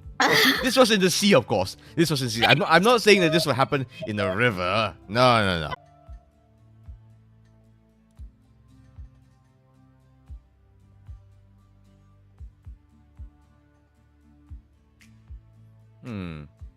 Folks, am I back? Am I live?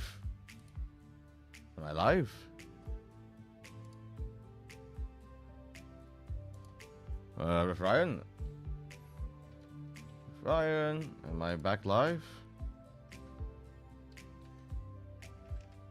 Ref Envy, am I back live?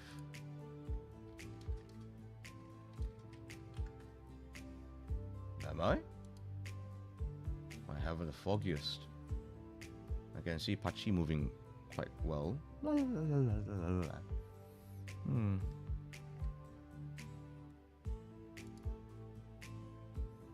Okay, wait, let me just check. If anyone can tell if I'm live or not, do let me know. I'm back. What in the world happened then?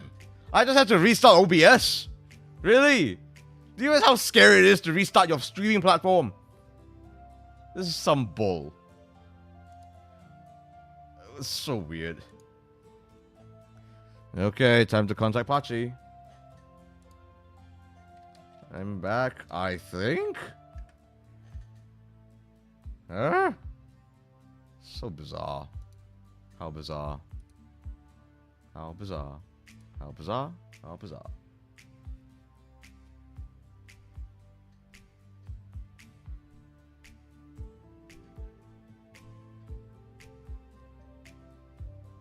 Oh, she's having fun chatting away with her chat.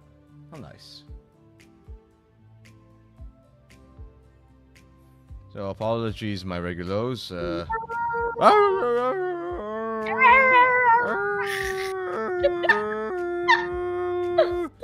like a lost puppy, calling for his mummy. Hey, I just realized you made me smaller in your stream. Huh? No, I'm smaller than you in your stream. Oh, you're smaller than me? It's okay. I made you a lot shorter than me. If you come to my stream, Look, you can see like I look. made you like a like a whole hit My shorter. look, my ear is long and my face is bigger. So you're not smaller. I'm just Okay. have a bigger. Okay.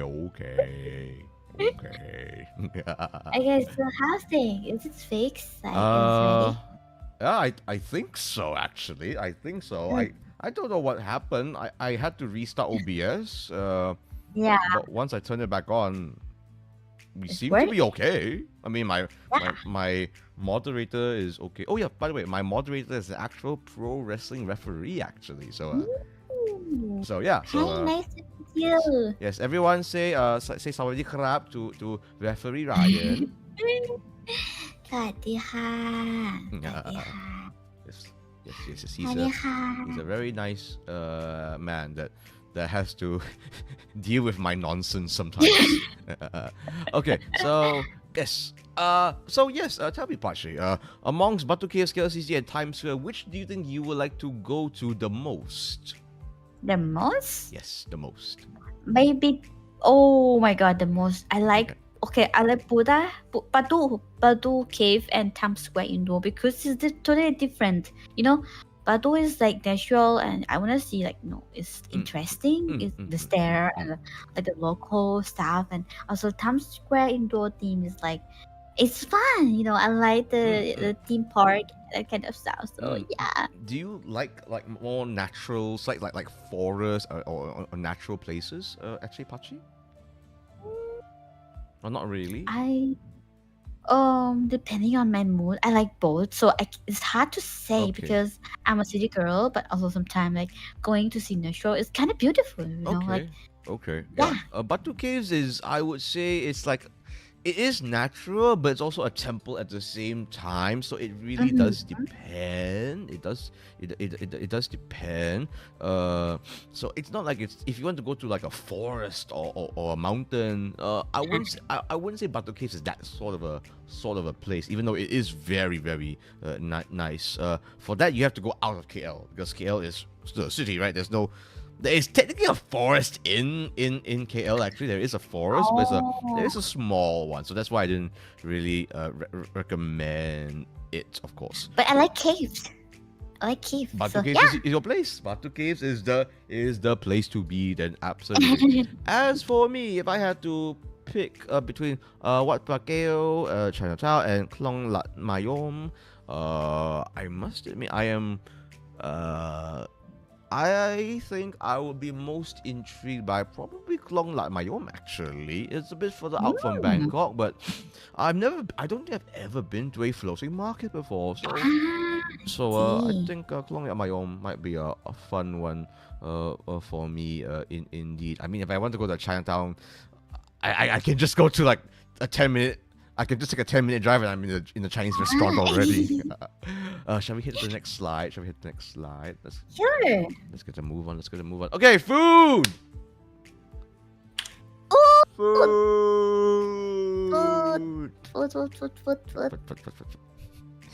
Food. Okay, let's see. Where should we start? I suppose we should. I'll start with mine. I'll start with talking about Malaysian food in general. So food in Malaysia is This is you could argue a lot of things are our national pastime, but you can make the argument that food is Malaysia's pastime.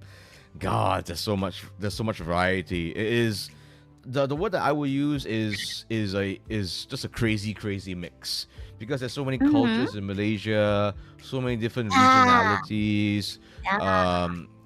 so many things that's influenced. So you get all sorts of crazy things. The first thing I would recommend for almost any person coming to visit Kuala Lumpur and Malaysia in general is you got to go try our nasi lemak. Nasi lemak literally means fatty rice. Okay, so this is our national dish. This is our national dish, or one of it at least.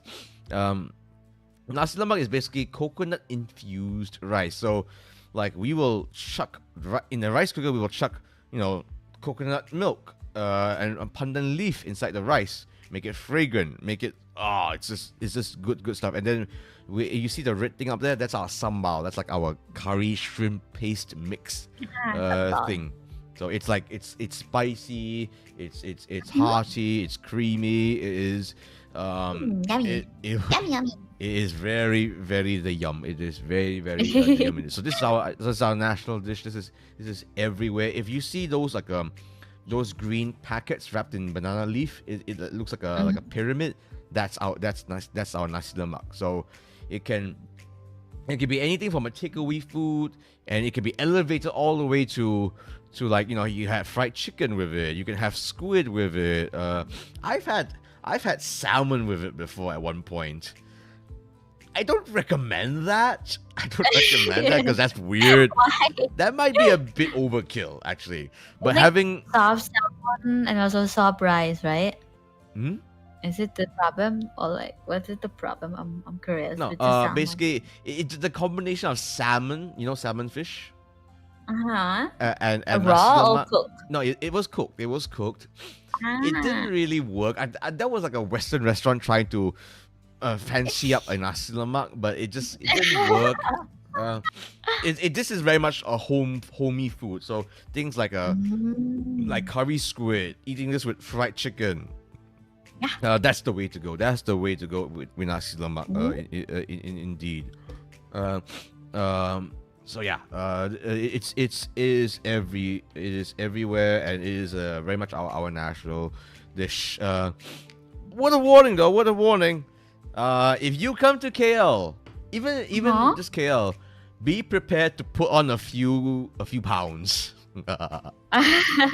Be prepared to put on a few pounds. Oh no. Yeah, Oh no. yeah. Oh, no.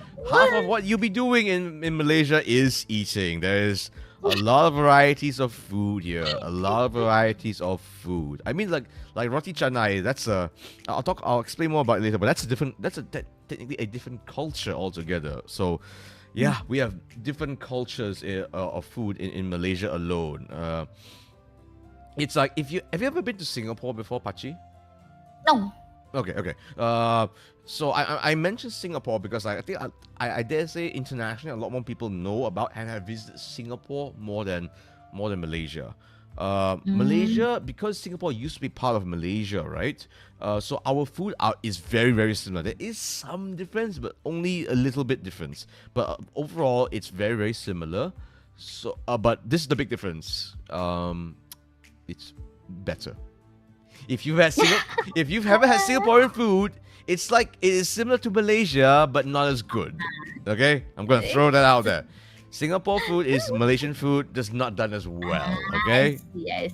so that's your frame of reference to those who who know about it.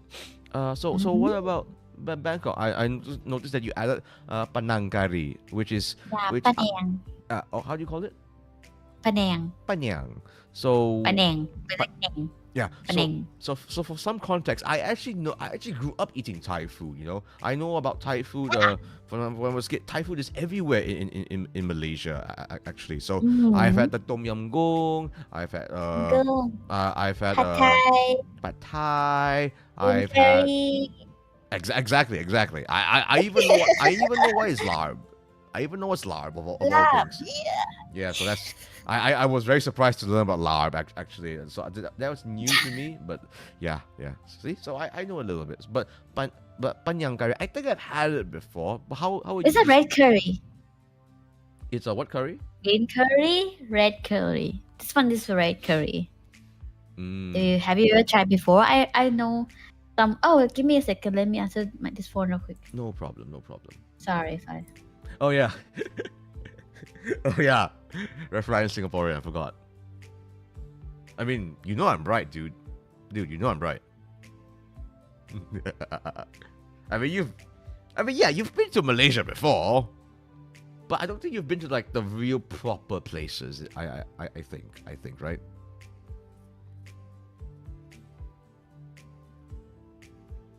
So like, yeah, I stand by what I said, Ryan. Don't get me wrong. Even a step down from Malaysian food is still pretty good, you know. So I was very happy with with what I ate in Singapore. Actually, I can't argue with that. See. But don't get me wrong. Whenever I'm there, and I eat the food there in the hawker stalls, it's nice. I think it's because like I'm not one of those Malaysians that's super picky. I know some Malaysians are unbelievably picky with their Malaysian food. You know, like their level of standard is so high to the point where it's just I don't know how they live with themselves sometimes.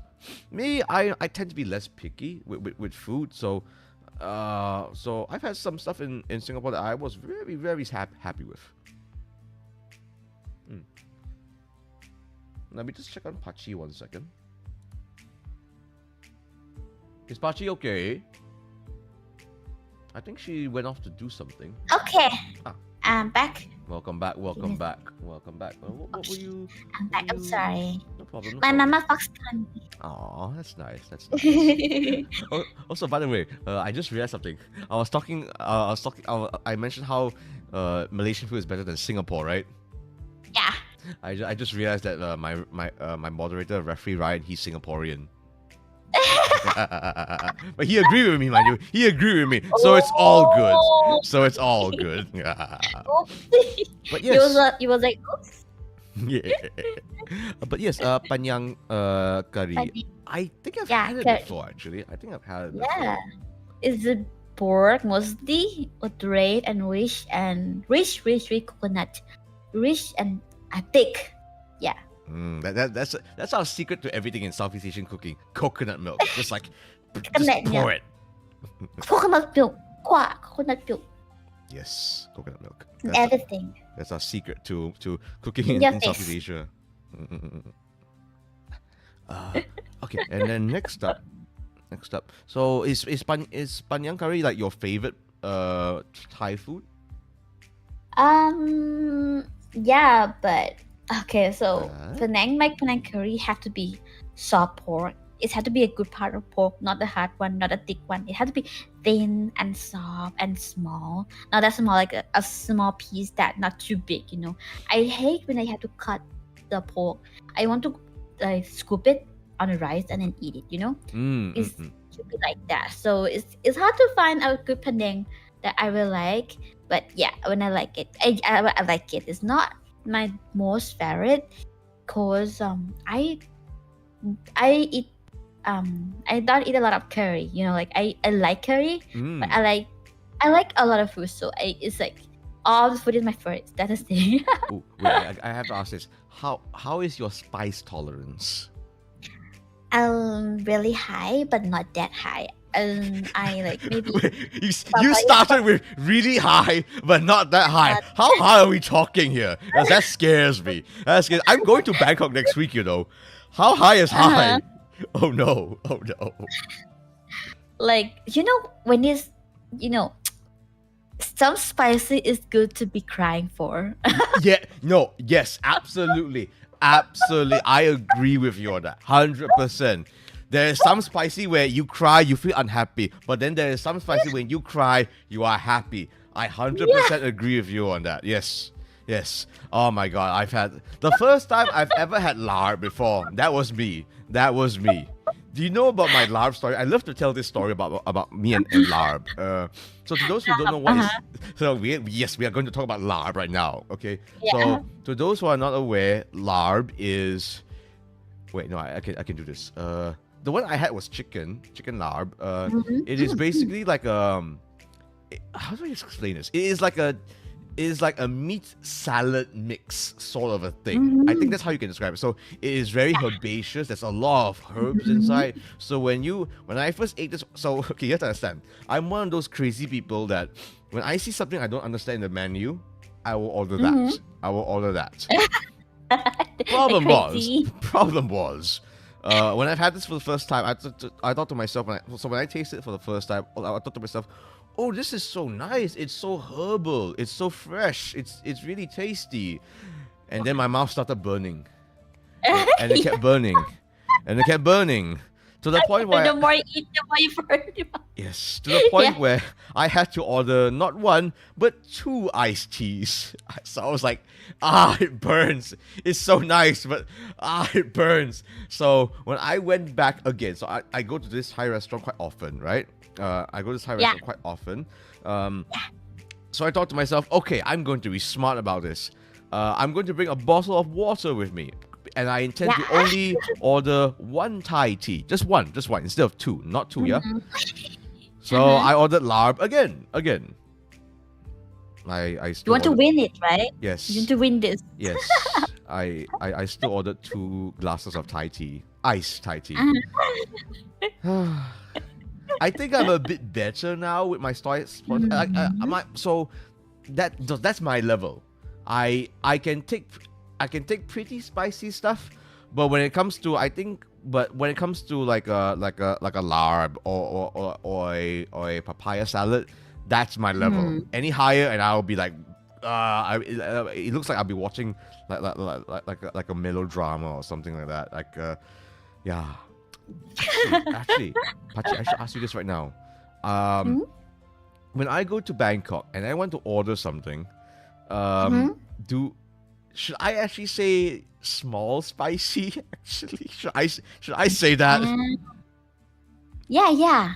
That's a thing, right? Is that a thing? Yeah, that's a thing. You can say it too. So if I wish to, let's say if I want to order like a pad thai or a panang curry, can I say how do I say small spicy? Just in case. Okay. This เผ็ดนิดหน่อย Pit nit noi.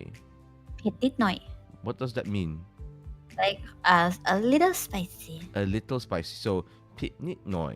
So is pit nit นิดหน่อย spicy? Yeah, เผ็ด is spicy. นิดหน่อย is like a little. Oh, pit is เผ็ดนิดหน่อย spicy and nit noi is okay. I'm actually gonna write it down right now. Or you can say เผ็ดน้อยๆก็ได้ okay wait เผ็ดน้อยๆ you can say this too เผ็ดน้อยๆ is like a little spicy too เผ็ดน้อย like Pit noi noi. it's also it's a thing too. You can say that Okay, too. so it's either pit nit noi or pit noi noi. เผ็ดน้อยๆ yeah. Okay. So this is I think this is important for me to know because I've heard stories. I have heard stories of folks where I've heard stories of folks where they. Okay, look. What I'm getting at is that I'm glad I'm not American. Okay. But I know. So in Malaysia, so for some comparison here, we do eat spicy. We do eat pretty spicy. Yeah. Not at you guys' level. No, you guys are crazy. I've seen what you do to your papaya salad. Like, why are there so many chilies? Like, you're pounding away mostly chilies. Where's the mango? Where's the papaya? It's mostly chilies. Like, it's insane. So that's scary. Say if you order papaya salad, you just order 2 chili. Like only 2 chili. I think it's a good start for you. What is chu chili? 2 piece of chili. Oh, okay. 2 pieces of chili. Like พริก2 เม็ด How pit so พริก chili พริก is chili พริก2 is 2 เม็ด is like 2 piece 2 chili and then พริก2 เม็ด papaya for papaya salad you can start with that พริก2 เม็ด Prit so mit. Okay. Okay. Note. Wait. What's the chat saying? I'll just say the chili for 1 to 3 might be good for tourism. Okay. So 2 chili. I guess I'll just say pit noi. I think that'd be easier for me because Papaya is still spicy, so be careful. It's like spicy from the chili. I know. I've seen it. I have seen what you guys do to your papaya salads. It scares me. Wait, so yeah. So when you folks from Thailand come down to KL, you try our nasi lemak. It's nothing for you guys. It is nothing for you guys. Oh my god, I don't know. Spicy and hot in the hot water. That's a Thai thing. Like sometimes people order Thai like noodles in the hot water. I was like, oh my god, she's so hot, and you guys are still ordering. It's like okay. I think what surprised me about larb in particular, because larb is known to be an Isan food, right? I think. Yeah, Isan. Yes, I believe what they eat in Isan is even more spicy than in Bangkok, right? I think, right? Yeah. Yeah. Okay. Isan and also the south of Thailand eat a lot of spicy. Ooh, Like spicier. Dang. They're spicy. Dang. So Bangkok is considered. Would you consider it medium spicy actually, or low spicy? Medium. If you see someone eat really like spicy, mostly from Isan or south. Dang, that's scary. Come to Thailand and they come to Bangkok to work, and then they like order like really crazy spicy. Yikes! So even you will have difficulty with Isan food, I guess. Yeah, sometimes I'm like mostly, but I like it. I like to like cry for the food. Yes, it's one of those foods worth crying for, indeed. So on the other hand, let's move on to another very famous Malaysian food. You can argue that this is the other national food of Malaysia. Actually, we sort of have like 3 national foods, sort of, in Malaysia. This is the second one. This is roti canai. So this, roti canai. I have roti too, but mostly sweet. What do you think roti means? Roti is like mostly they sell it from the cart, like street cart that they're walking around, and then the people ordering it.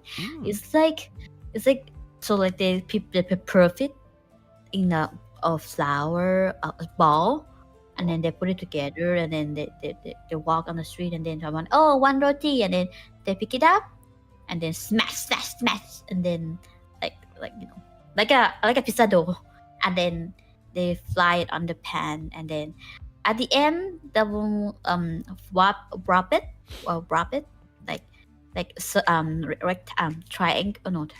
rectangle, and then they will cut it in a small piece, and then on top with the considered milk, sugar, or banana, and you can mix egg inside too, like egg or banana inside, and they are topped with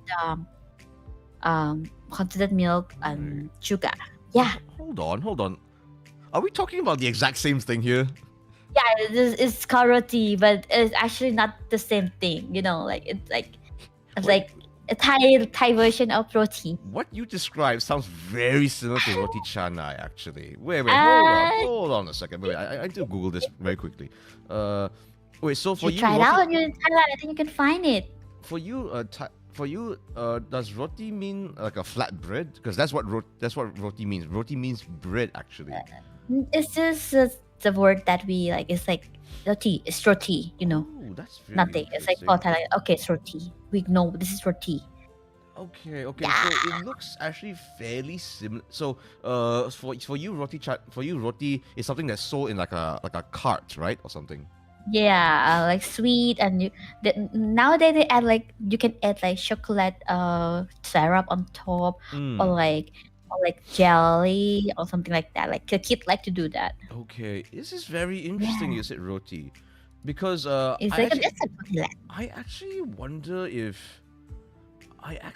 if this came from, because okay, you have to understand, roti canai is very much seen as an Indian thing. Yeah. We have a large Yeah. Malaysian Indian population in Malaysia. Yes. So these are folks that lived here for multiple generations. So we have a very large Indian population. So Indian food is very popular in Malaysia. And I only learned very, very recently that there's also like an Indian diaspora in Bangkok as well? Mhm. Is this did this roti thing come from like the Indian population of Bangkok? I believe so. That's really interesting to hear. Actually, that's actually really interesting to hear. I think there's like a historic parallels here. Actually, really really interesting. Yeah, and we adapt it in our way, you know, like in our That's style. really interesting. Because you have to understand this actually. I couldn't believe this when I saw this person for the first time. There is actually a Thai wrestler in setup. His name is Shivam, and when I first saw him, I was like, "Hey, wait a minute, you look Indian." And then I found out he is Indian, but he speaks Thai. He was born and raised in Thailand, but he's Thai Indian, and that's when I learned that there is a small population of Indians that were born and raised in Thailand, actually, sort of similar Yeah. to Malaysia. So I didn't realize that. So okay, so apparently you guys have roti canai in Thailand as well. No need to come to KL. No need to come to KL. You guys have roti canai in Malaysia. Not really. Roti is a dessert, so we should try your roti canai too. It's I feel like it's more like I don't know. It looks so good. I love Okay, roti. I mean, I think what happens for us, roti canai actually, actually all that you mentioned about the whole thing with it being a dessert, I think adding bananas into it and it's fried, it's actually that does happen in KL as well. So it can be seen as a dessert thing, as a snack thing. It can also be its own meal as well. Like for instance, this version here. This is like a plain roti canai, so there's nothing else inside it. But then there are three different sauces here. So there's like a sambal. There's a dal curry, which is like a lentil curry that's not spicy at all. I think this orange one is like a coconut curry, if I'm not wrong. So it can be seen as its own meal. There's so many different varieties of roti canai. There is like so roti canai, that's like the base version. Then we also have roti telur. Telur means egg, so there can be an egg version. There can also be roti pisang. So roti pisang, this has banana inside, but you will still eat it with all these curries that you see here. These three curries are on top. So it's super versatile as well, actually. So it can be seen as most people treat it as a snack. It can be eaten as a meal, like a late night meal too. So roti canai is sold in what we call mamaks. Mamaks is like a MAMAK.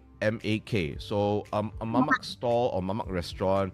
These are seen as as an Indian Muslim sort of a place. And so every Malaysian goes there. You know, it could be eaten at mornings, dinner, afternoon, dinner, all the way to late night.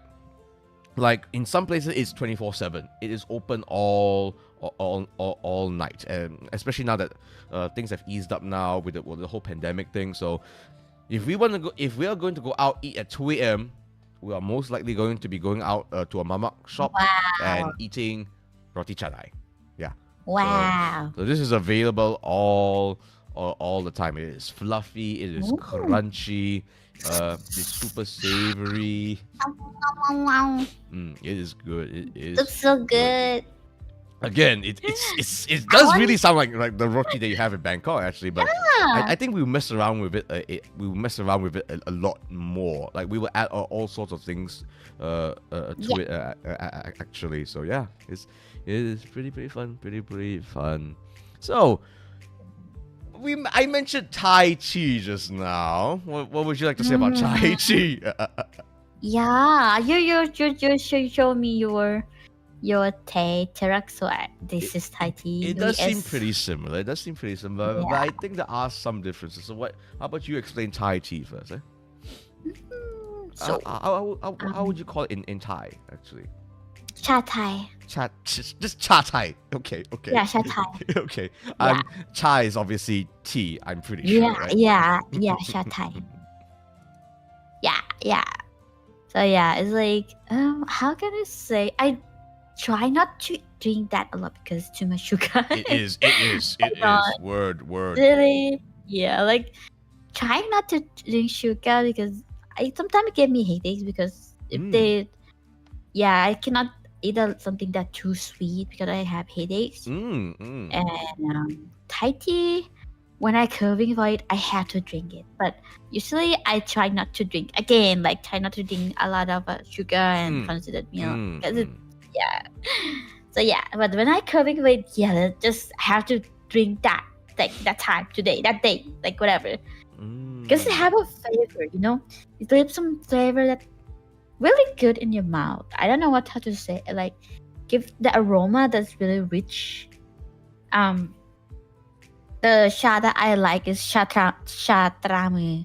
It's like it's a hand symbol of cha. Like it's a brand that is really good, and I like to drink that Thai from that brand. And the rest is like I like it like mild because it's too sweet. I always order like this sugar. I don't know, it's just my thing. Like I can't really handle sweet drink unless it's like a dark chocolate. Yeah, that's sweet but like really bitter. Yeah, I like that kind of stuff. Dark chocolate, dark cocoa, dark chocolate. Oh, yeah, that kind of stuff. So yeah. Oh wait, there's a dark chocolate tea? There's not really. It's just like I just like to order dark chocolate more than tea, or like I like to drink like apple tea with less sugar or something like that. naruhodo. Okay. Gotcha. So in that sense, Teh Tarik is actually pretty similar as well. It's a sweet milk tea. It's pretty famous. You could argue this is the iconic national drink of Malaysia. As well, and the thing is with Teh Tarik, I think there's a lot that's similar, but with chai teh as well. The one difference that we do, how we prepare is that I don't know if you know about this before. Well, I told you about it before. It's the one where, so to prepare Teh Tarik, you take two metal mugs and you literally pour the tea like a waterfall essentially. Yeah. So that's why the term for Teh Tarik in English, it actually means pulled tea. Tarik means pulled actually. Yeah. So you're pulling it like and making it like a fountain. That's why you see there's so much. That's why you see the bubbles here. I saw here. it before. Yes. Yeah.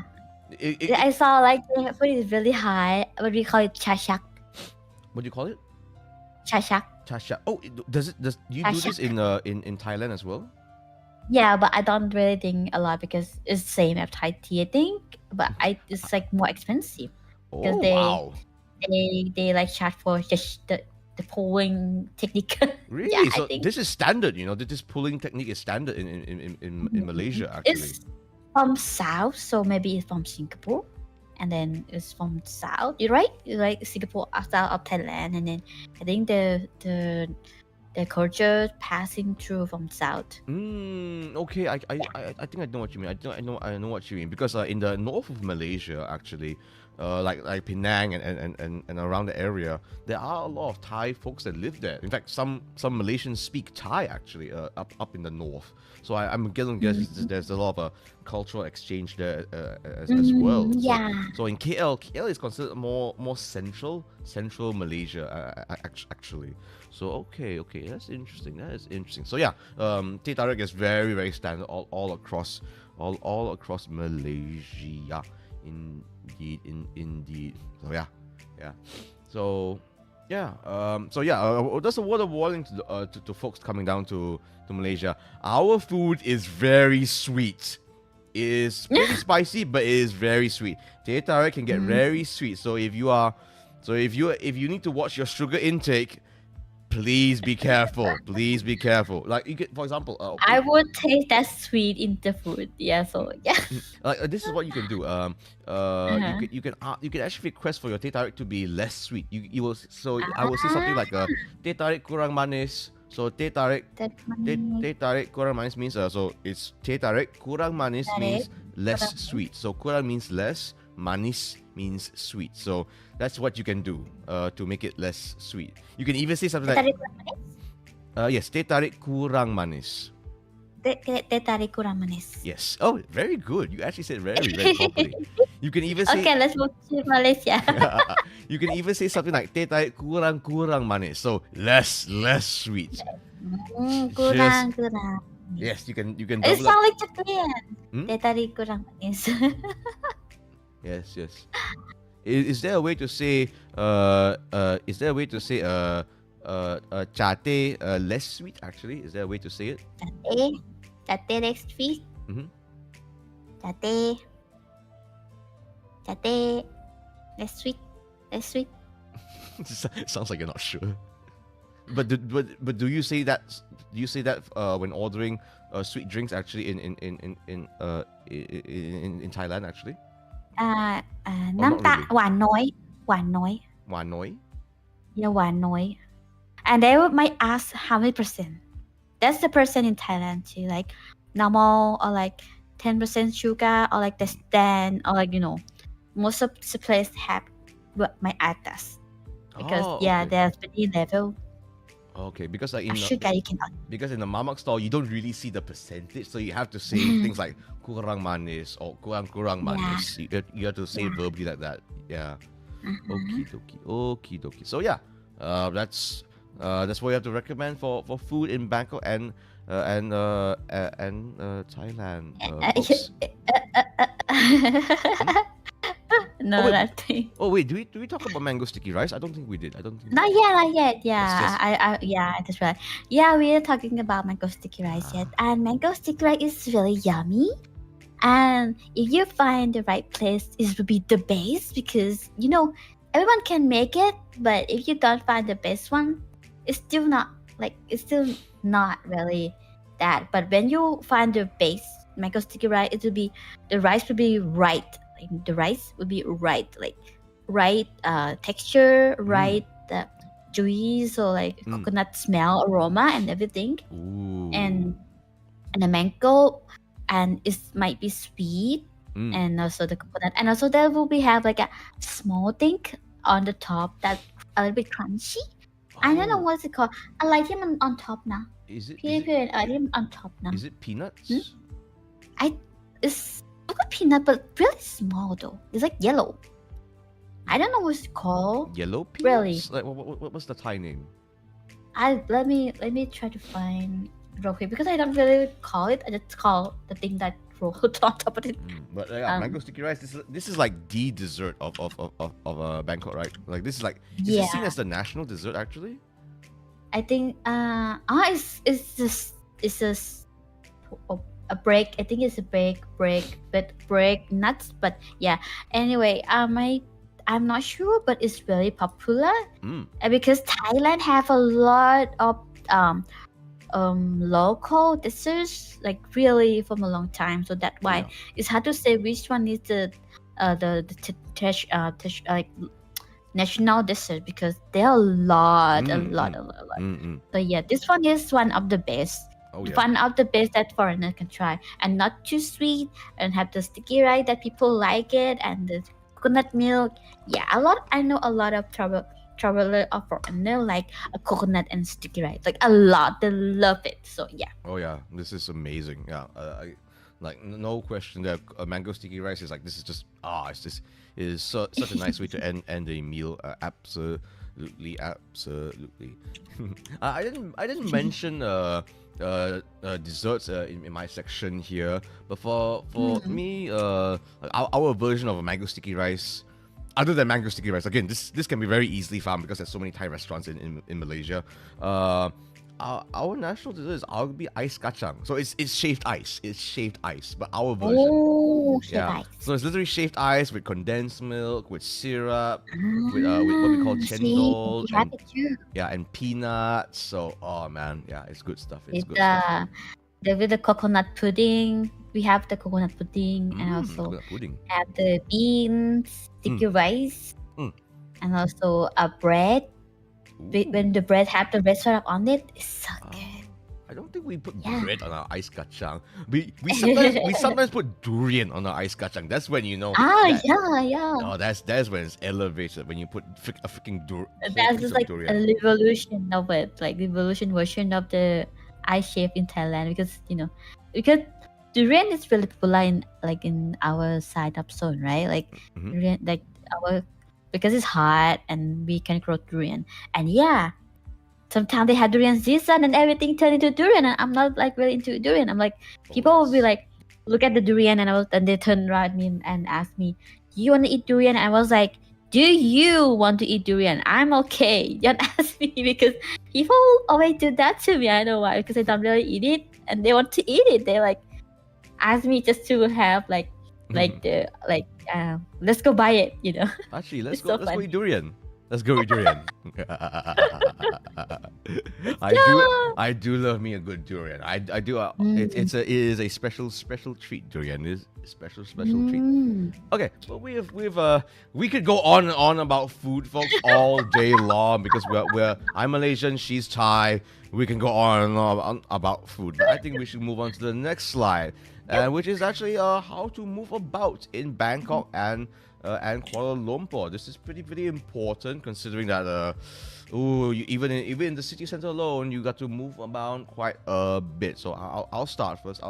So as we mentioned, having the right app is quite helpful. So Grab, even taxis, I find in Malaysia, yeah, you do have to be careful a little bit, actually, so that you don't get taken advantage of. Make sure that they use the meter. If you are going to grab a taxi, make sure that they use the meter. Oh my god, setting in Thailand. Yeah. Yeah, exactly.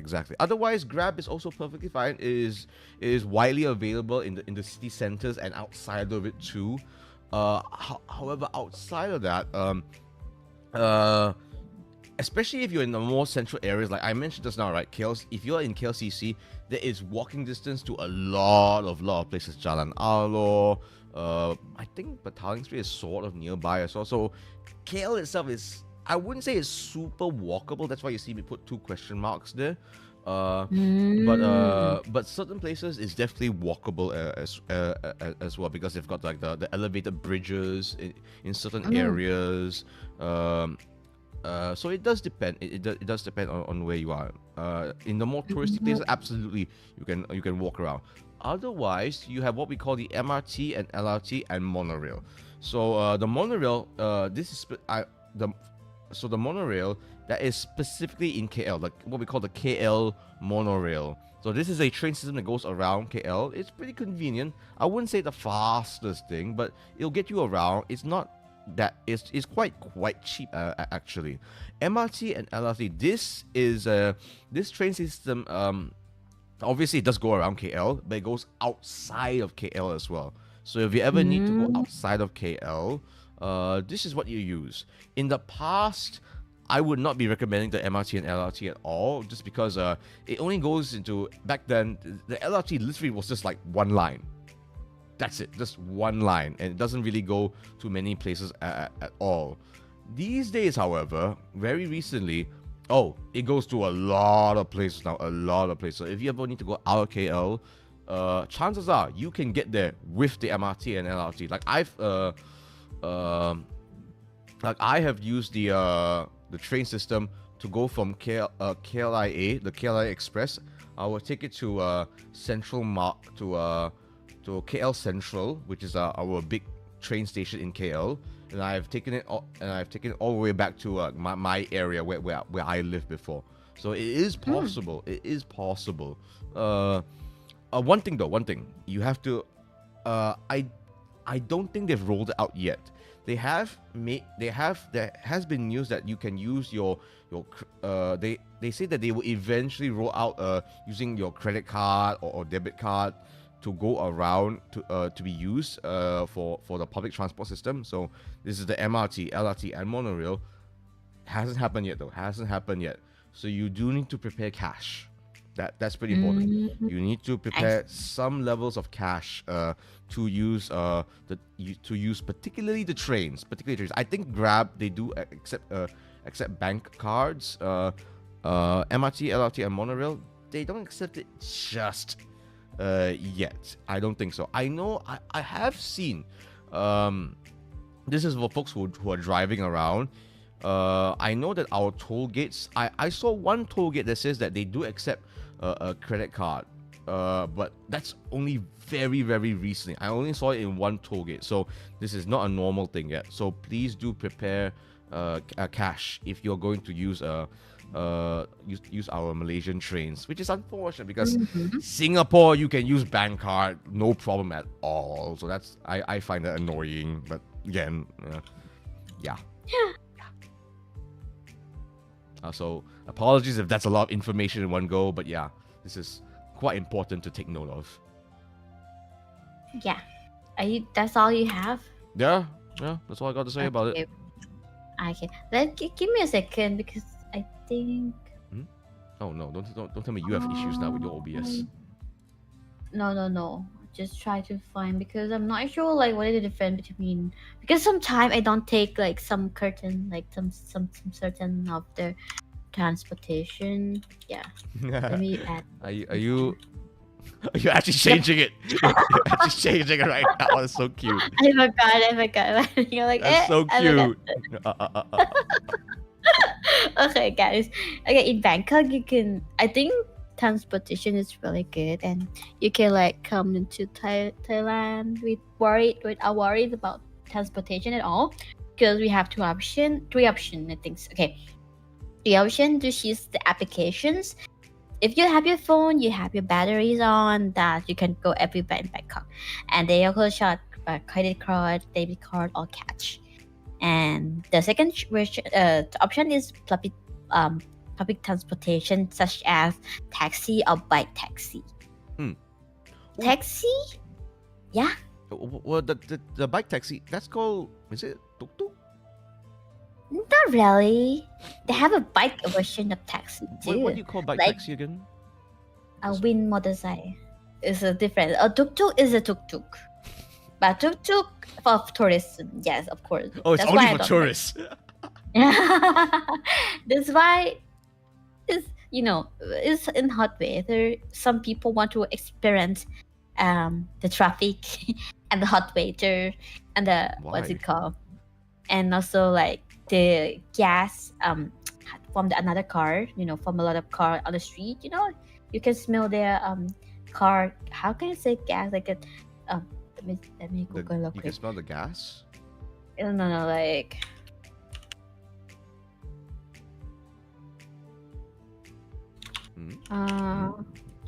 Let me Google real quick. What's it called? It's a car smoke. Like the car. Whatever that thing is. When you ride a tuk-tuk, it will be open window, right? Yeah. And you can smell everything, and which is not good. So that's why I don't really recommend. But if you want to, yes, of course, if you want to try one time in Thailand, yeah, this one. But it's very expensive. They will charge you a lot. Oh, okay, so... Yeah, I think it's expensive. Okay, so if you're there more for business, maybe skip the tuk-tuk, I guess. Mm-hmm. But if you want to try, yeah, just try. Just go to Chinatown with tuk-tuk is normal. Go to temple with tuk-tuk is normal. But you don't see it a lot in Thailand right now because, yeah, there's overpriced. So people don't take it. That's tourism. That's interesting. Yeah. Or maybe some people have to sell something at the market. They will be able to just hire one tuk-tuk and put a lot of stuff in the bag and then sit in the bag and then go with the tuk-tuk. Okay. That too. Yeah. And also another way, walking is fine too. You can walk everywhere in Bangkok. There are streets to walk. As long as you don't lost or like you can ask people where to go, this and that. And how can I say, like if you have phone, just use Google Map. Yeah, you can take it. It can take you everywhere, right? Yeah. Yep. Same thing with KL as well. You if you have Google Maps or even Waze, you should be able to find your way around easily. Yeah. And also the last option that I want to recommend to you is like MRT, BTS, LRT, and ARL. And also the last thing I think is a fast train. I don't know what it's called, but it's just we just make it decently, so I don't really know how to use it. And also there's some local train. There's a lot of train in Thailand, but yeah. And MRT is mostly underground, mostly, and BTS is on sky train. Ooh. Yep. And LRT and RLT there's a train that can connect to the airport, to the train, and to the city. Okay. Yeah, you can just take a train at airport building. You can just take it from the Suvarnabhumi or whatever, and just go to the Bangkok, like to the get center of the Bangkok, whatever. So Okay. wherever you want to go. Yeah, Okay. So there's like everywhere. so if I were to go from, so let's say if I arrive in Don Mueang, Don Mueang. how do you say it again? Don Mueang. Don Mueang. Don Mueang, yeah. If I were to Good arrive in job. Don, thank you, clap. If I were to arrive in Don Mueang, I can take the, was it LRT to the city? Let me see, because Suvarnabhumi, yes, but Don Mueang, I think. Wait, I think so. Wait. I don't think Pachi some knows. kind of I train. don't think Pachi knows. Because I don't really go to Don Mueang. I drive car, and sometimes if I have to pick up my friend, yeah, maybe the train, but yeah. Okay. I mean, luckily me, I do believe I will have a bit of an escort to pick me and my Malaysian friends up. I think you can take a train to Don Mueang. Okay. That could be an option just in case. Okay. So transport really shouldn't be. So there's a lot of options in Bangkok to move around, huh? Yep. Awesome. I love it. Okay, and let's go to the next page. Okay. Helpful phrases. This will be a fun one. I think I'll start first because I think the situation in KL is a little bit different and possibly a bit easier to navigate around it compared to Bangkok. So in KL, if you see here, I literally write here English because a lot of folks in Malaysia, I don't know how obvious this is, speak English. At least, if not first language, then at least as a second language, especially in KL. Because KL, it's our big city. A lot of folks out here are very. I mean, we learn English as a second language in Malaysia, actually, for the most part. So anyone that wants to come down to Malaysia, if you speak English, chances are we'll speak English back at you. There's no need to like learn to some extent, unless if you're going to somewhere really out in the outskirts, somewhere a lot more rural. Chances are you can get by with English. So if you know a little bit of Bahasa, a bit of Malay, that's very helpful. That's very welcoming. But we actually get by with English somewhat. So like even the older generation actually. You can argue the older generation actually speaks better English than the current generation, like my generation. Actually, it's a very weird thing. It's like a post-colonial sort of a thing. But even then, so it depends. So yeah, someone like Pachi, whose English is very good, she can get almost anywhere around. She can go around almost anywhere in KL, no problems at all. She might Pachi might end up, if she tries to speak English to like an old Chinese auntie, there's a chance the old Chinese auntie will only know Chinese, maybe. But even then, there's a chance that the old Chinese auntie might also speak like perfect English back to Pachi as well, and say to Pachi, "Oh, your English is so good, ayo," something like that, Yeah. So it does depend, but I would say 70% chance in KL. In KL, the 80% chance you can get by perfectly fine in English. Now, as opposed to Bangkok. So in Bangkok, I made the one for you, so just in case. Actually, what is the English situation like in Bangkok? Actually, this is important for me to know because I'm going to Bangkok next week. Not really speaking English, but at the store when you go, at like coffee shop in the city, on the BTS mostly, and on a big mall, they mostly can speak English because they have to be able to speak English with the tourism, right? Okay. But yeah, they should be fine. At the restaurant too, should be fine. But outside the Bangkok, I'm not really sure. I'm not really sure. Okay, so in Bangkok, especially like in the restaurants and the big malls, English they can probably speak some English, I guess. They will be understand you, what do you want, and that kind of stuff. If you need help, you can always call for the manager or anyone that understands English. They will come help you. Okay. There won't be a problem. Okay. So let's go through this. Okay. Let's see. Look, let me try first. Okay, let's try. เท่าไหร่ครับ Yeah, good job. Is that how I say it? Yeah, เท่าไหร่ครับ How I cap? Okay, that How means much? how much? Okay. Yeah, when you wanna pay bill, check bill or like จ่ายเงิน oh my god I should teach this like check bill you can do say check bill too and like just rest your hand like you know waving a little bit rest your hand waving a bit like make sure they pay attention to you if you have to pay the meal on the table if you have to pay your meal on the table and then you say and when you come they will send you a bill or maybe at the some restaurant they don't have bill just เท่าไหร่ครับ How I cap? Okay. And if How I I want to cap? say check bill, do I just say check bill? Just say check bill mostly say check bin Check bill. check bin Okay. check bin ครับ bin Check. yeah Okay. I'm gonna write this down. Actually, I'm gonna write this down. Check.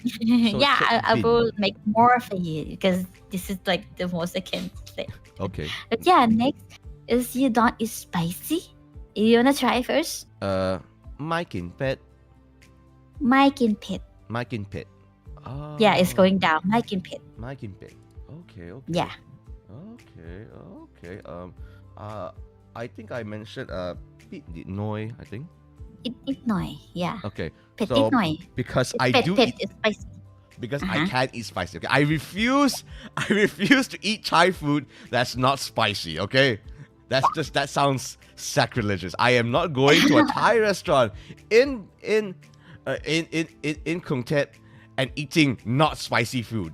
That is not acceptable to me. I am not that kind of a farang. Okay, I am not going to order tom yum. I'm not going to order pad thai. That is Mike in bed. No, I refuse. I am not that. No, I know I come off very English centric. I know I come off very English educated. I can eat spicy. Okay, no one can take this away from me. Thank you. okay what about next one ไม่มีตังค์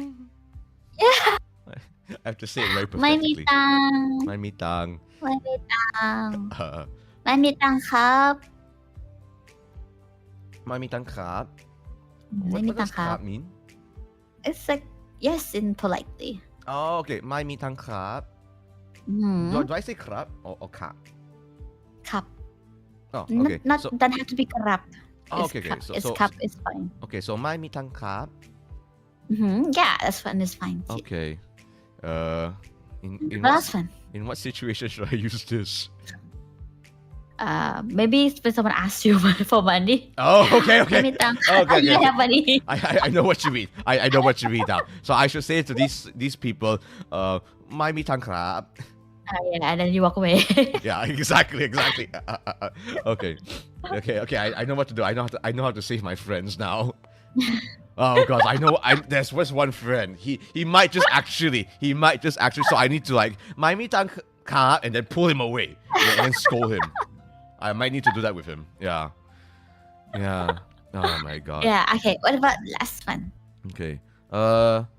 ลดได้ไหม ลดได้ไหม yeah good job ลดได้ไหม So ลดได้ไหม I'm guessing my is money, right? I guess. no it's not thinking about money it's just like discount please Oh, okay. My means please. no it's like it's just yes or no Oh, okay. my is yes or no but I just say like discount please or like ลดได้ไหมครับ it's like more politely Okay, ลดได้ไหมครับ ลดได้ไหมครับพอ just say no ลดได้ไหมลดอีก like ลดหน่อย it's like more like please lower please like just a little bit like no how can I say like a little discount is fine or like discount or like ask for more you know Okay. ลดได้ไหมลดหน่อย or like ลดหน่อย is mean like just like please give me discount something like that yeah Okay. ลดหน่อยค่ะ Okay. And then okay, I'm just going to go back to this. Pit nit noi is small, spicy. Okay. นิดหน่อย I'm going to say this a lot. I think. I am not. I refuse to say Mike Kim Pet. Okay. I refuse to say that. No. I like when you turn to look at me and then your sticker point at me. No. No. No, it will be pitnit noi. Okay, not my kimpet. Oh my goodness. Good job. Good job. Is there anything Did a good else I job. should know about Bangkok? Actually, any other phrases I should know? Let me. Restroom maybe. Oh yes, how do you say restaurant? Oh, okay. ห้องน้ Hongำ Nam. Yeah, let me write that for you. Oh, this thank you, one. thank you. You don't want my pet, right? So I will do it. You're actually changing it. ห้อง Let's do this so maybe it's easier to see ห้องน้ Hong Nam. ำไปทางไหน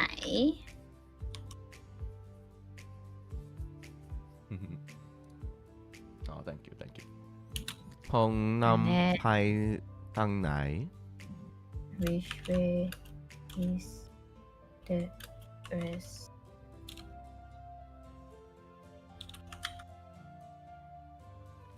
restroom? How do you? RES. No. I mean, I want to do it in short because. Oh, wait, restroom. Restroom is toilet. Yeah. Oh, okay.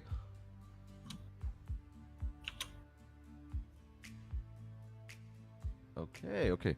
Which way is the restroom? All right. ห้องน้ำไป And they will tell you this way and that way and point to you. That's that's fine. all. That's fine. I mean, I it's not like I'm going to be alone there. The good news is that I'm not going to be alone there in Bangkok.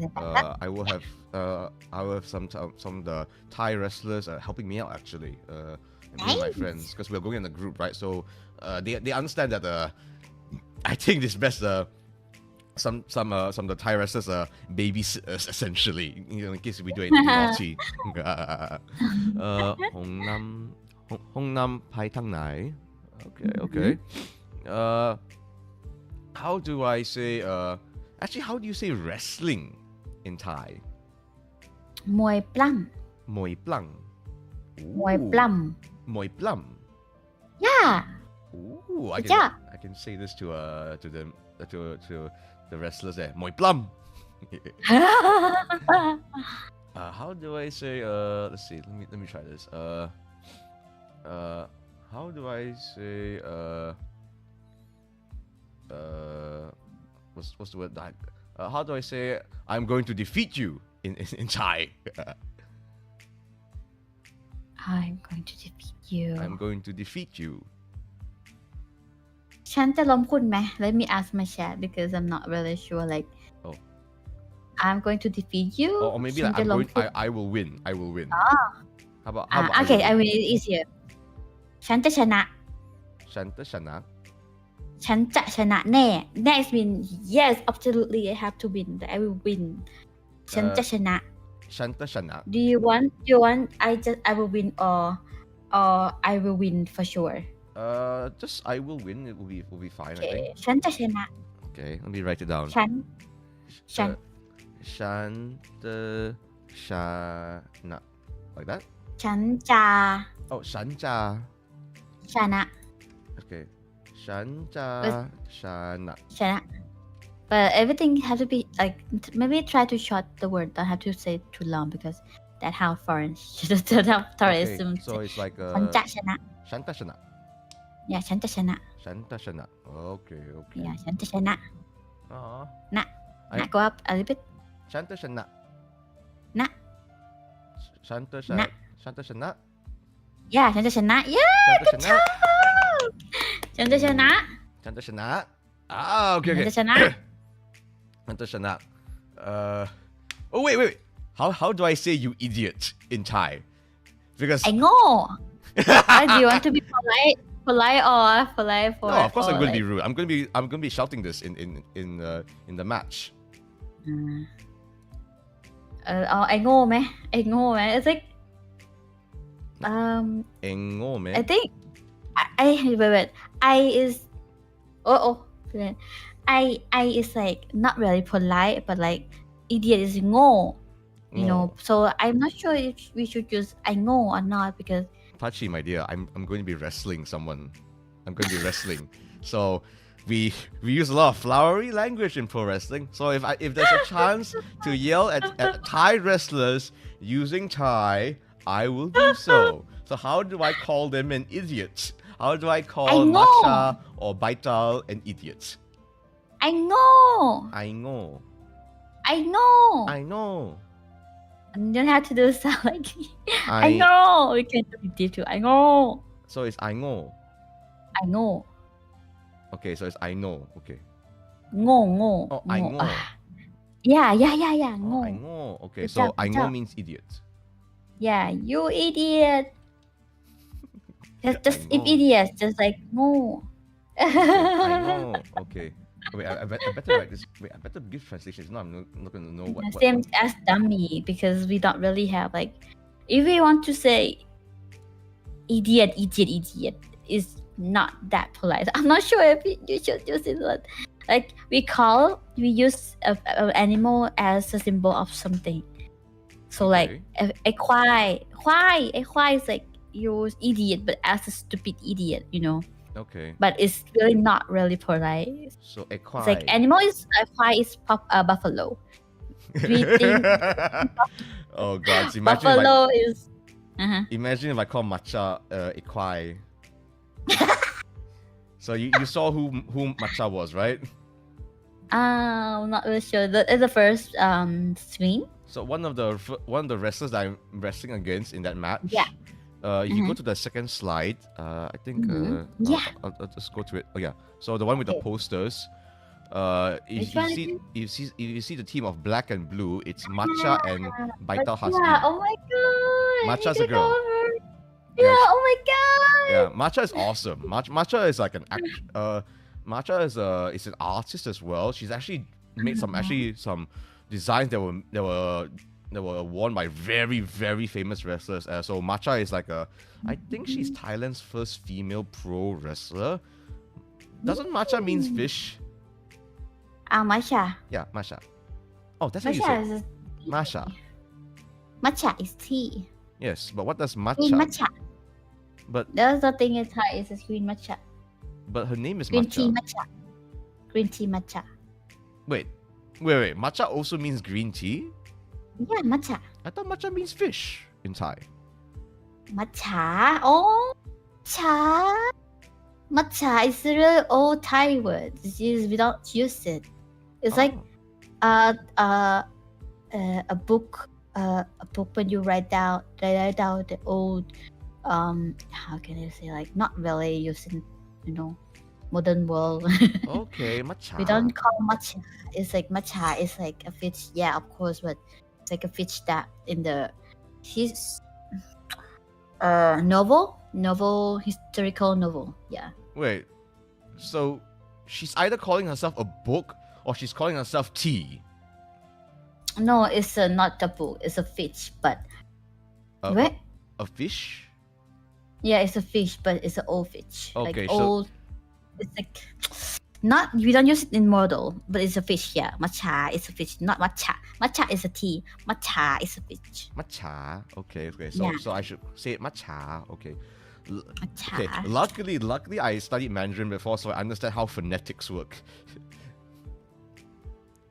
Matcha. Yeah. Okay. Okay. So ikwai means buffalo, right? Yes, quite mean. Oh, so what was that? It's equai. Oh, I say equai mean. Yeah, equai. Ikwai means buffalo, right? Yeah, equai. But are you sure to use that or she's not gonna get mad? That's the idea. People get when people get angry, they don't make the correct decisions sometimes. So if I call my child ikwai,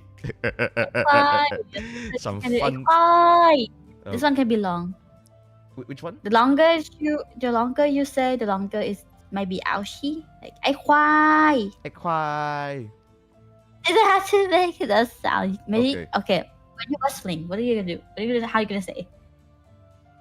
Say what? Sorry. When you're wrestling, what sound are you gonna make? Say that sound. I mean, let's say if it's just me and Macha in the ring, I will point her and call her a kwai. ไอ้ควาย Yeah. The one that you make was a cute one. Yeah, my admin just said I cry is a cute because that's how. Well, it But can't be when cute. you I have to say it. I Why? have to say it rough Yeah, and yeah. intense, like a kwai. ควาย is A like kwai. Like that. yeah. A kwai. Okay.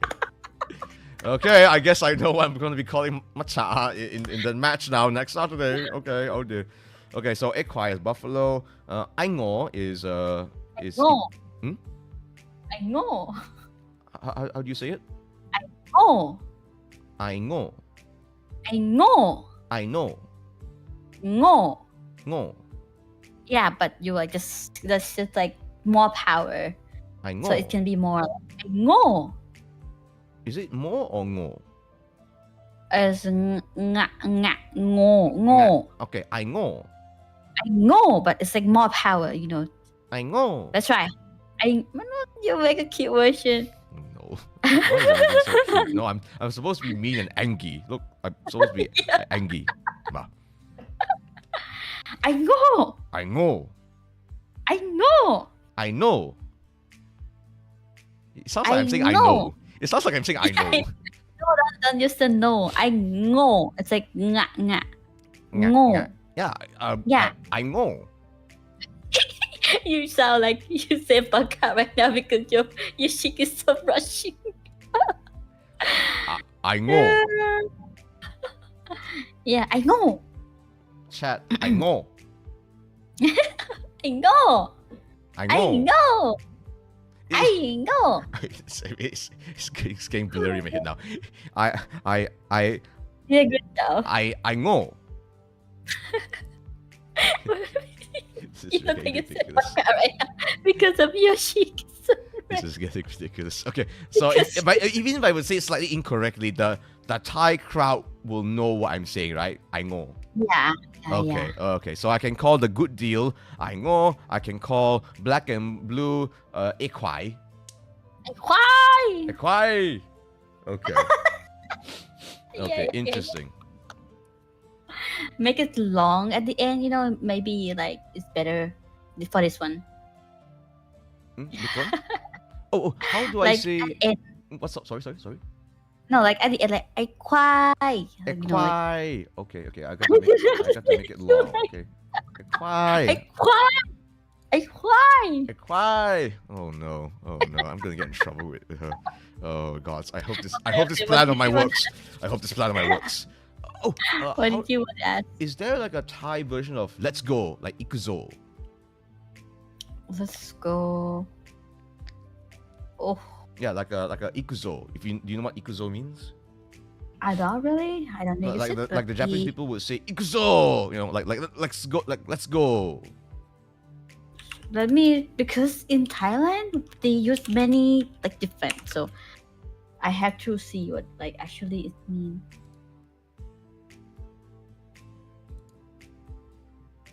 ไปกันเถอะเหรอ ไปเลย ไปกันเลย ไปกันเลย Paikaloi. ไปกันเลย Okay. Paikaloi. ไปกันเลย Pai.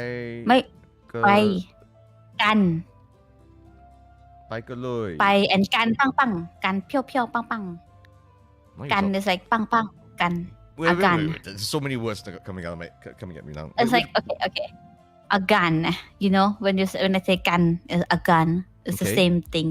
Okay. อย่าไปกันเลย Okay. Paikanloi. ไปกันเลย Paikanloi. Okay. ไปกันเลย Paikanloi. Okay. So this But, is like yeah. this is like let's go, right? Yeah, Okay. let's go as when you were chilling or like when you walk in the the state, you know, I know that when sometimes people say let's go or something like that. Okay. So Paikanloi is the equivalent of let's go. Yeah, So or you if I- just say ไปกัน that's fine too. okay. ไปกัน is like let's go too, but เลย is like yeah, Okay. just say So ไปกัน okay. So if I want to like encourage the crowd to cheer for my team, I can say Paikanloi. we don't really say that. I don't know. Okay. How if I want to say like let's go to Say let's go is fine too. people will know. Okay, but it's fun to say this in Thai, you know? Um, Like, I won't be saying buffalo to matcha. I will be saying equai, okay? that's fine too. That's fine too. Oh boy, if anyone asks me who taught me, I'm gonna say, oh, it was a Thai VTuber. Her name is Pachi. You can go to her channel and ask her, why did you teach this Malaysian pro wrestler these Thai words? So rude. Oh no. Yeah. Okay, byeกันด้วยไอ้ขาย and ไอ้งอ Okay, I'll be using these. Let's go. Good job. Yay. Okay. See, I think we have one last slide, right? Okay. I think we do, right? 2 more, I think. Yeah. Okie dokes. Okay. So, But this is like small slice, so we should be fine. yeah, should be fine. Okay, safety advice. For me with KL in particular, I actually don't. Besides the whole idea, I actually personally find KL to be quite okay. Actually, when it comes to safety, like you don't have to do anything really in particular outside of like the usual things. You know, keep your belongings close to you. Don't leave your things just lying about. If you can stay away from the smaller alleyways at night, you know, there's the logical things. The one thing I would say is be careful with touts. Like for example, for instance, if you come out of once you exit KLIA, when you go to the exit, there will be people approaching you and asking you, hey, you wanna you need a ride back or something. Be careful with those people because there is a high chance those sort of people will overcharge you, you know. But I think that's pretty obvious. That's the thing too. Yeah, that's the thing too. That is absolutely the thing. First. Yeah, but I was like, how much? If you're okay. If you're not okay or not, don't go. Yeah, exactly. So you gotta be careful with those sort of types. Yeah, the same. In Thailand, like, you know, when you buy something, I can say they might charge you for like a tourism price. It can be like, oh, for me, I pay only 30 baht, but you're gonna pay like 200 baht, you know, or something like that, 100 baht, something like that. Yeah, I saw like one father bought ice cream for like 3 of his kids, and he paid for like 300 baht. And I was like, well, like, yeah. Well, I had to say เท่าไหร่ค่ะ if you try to be local, maybe it might help you because they can't really tell if you are Thai or not. But if you don't have a blonde hair, that should be fine. But you have to need anti accent. So yeah. Okay. Well, I don't think I have a Thai accent. But I don't think. But like I said, I don't think I'll be moving about without any Thai folks. So it should be okay. Yeah. Like, let them ask for you. Yeah. Anything about safety people should know about actually if going to Bangkok actually? The safety is same as you, like, you know, keep everything safe. Everything everywhere around the world are the same. Thailand, Bangkok is not that dangerous, but just, you know, as long as I don't know how unlucky you will be because even like in my life I never got, you know, give me your purse. It never happened to me before. So that's why I say I don't know how unlucky you can be, but every place in this around the world, every country around the world have that kind of place, that kind of people. So be careful with your stuff, and if you always be like, but when you go out for the club or like some kind of place that not that kind of stuff. So be careful when you wake up. When you wake up, you might just stop making stolen. So in that sort of case, folks, look out for your drinks. That's another thing. The clubbing scene in Malaysia is not as hot as is in Bangkok, but you know the standard safety things still applies. Always look out for your drinks. That's Make sure you go with friends that you trust. I think this I can say this is doubly so in Bangkok, where Bangkok is a tourism city. There are a lot of fancy and wild clubs in Bangkok. So watch out.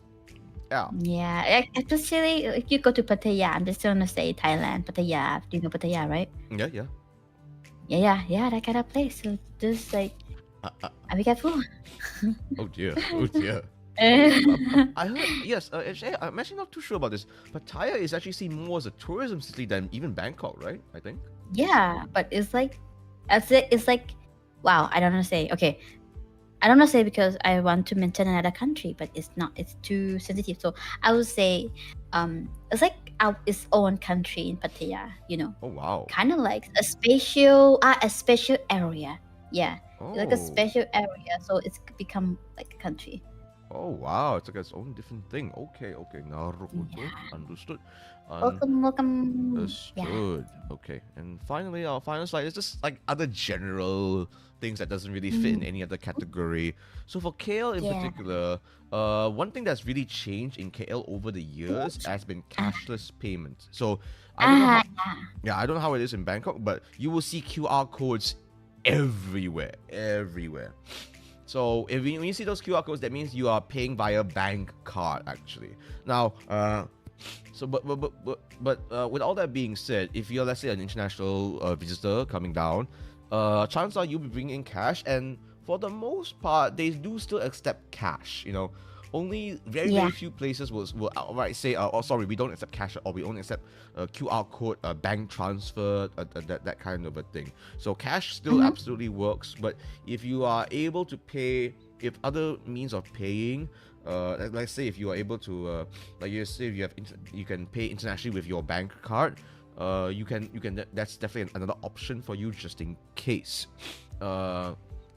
So this, I don't find this to be such a big issue, but definitely is another option for people to be aware of. So I noticed that you wrote here power bank, which I agree with. So Pachi, explain away. Okay, power bank, in Thailand nowadays they have like service to rent the power bank too, but you have to install the application and you need the application to pay something like that. So yeah, that can be convenient too. But if you have your own power bank, just bring your own power bank. Is totally like a good help, because if you're traveling in Thailand or anywhere, if you don't have battery, it might be a problem. You lost your friend or whatever. If you want to check the price, place the location, that's a good thing. So bring your power bank is a good idea. And also, next thing is like I will check the price with taxi because they might charge an extra. Like, as you say, use the meter, right? Use the meter. The things, yeah. Ask them to use it, and if they don't use it, you can stop the car. Ask them to stop the car and go down. And also like, that's a thing. And other advice in Thailand, I think if you have friends, I don't think you will have a problem because your friend will help you a lot. Thai people is really helpful, mostly helpful. And cashless payment, everywhere except cash and also QR code nowadays. But some small local place might not, like small card, but mostly yes, of course they will accept the payment. Just in case, always have 100 baht in first like coin or bank, whatever, just in case you want to use. Buy small thing, pay small money. Yeah, that's it. Okay, got you. Yeah, that sounds pretty similar to Malaysia as well. Well, we are a pretty friendly bunch here as well. So if anyone that coming down from foreign waters needs a little help, I think we're fairly accommodating as well. Indeed.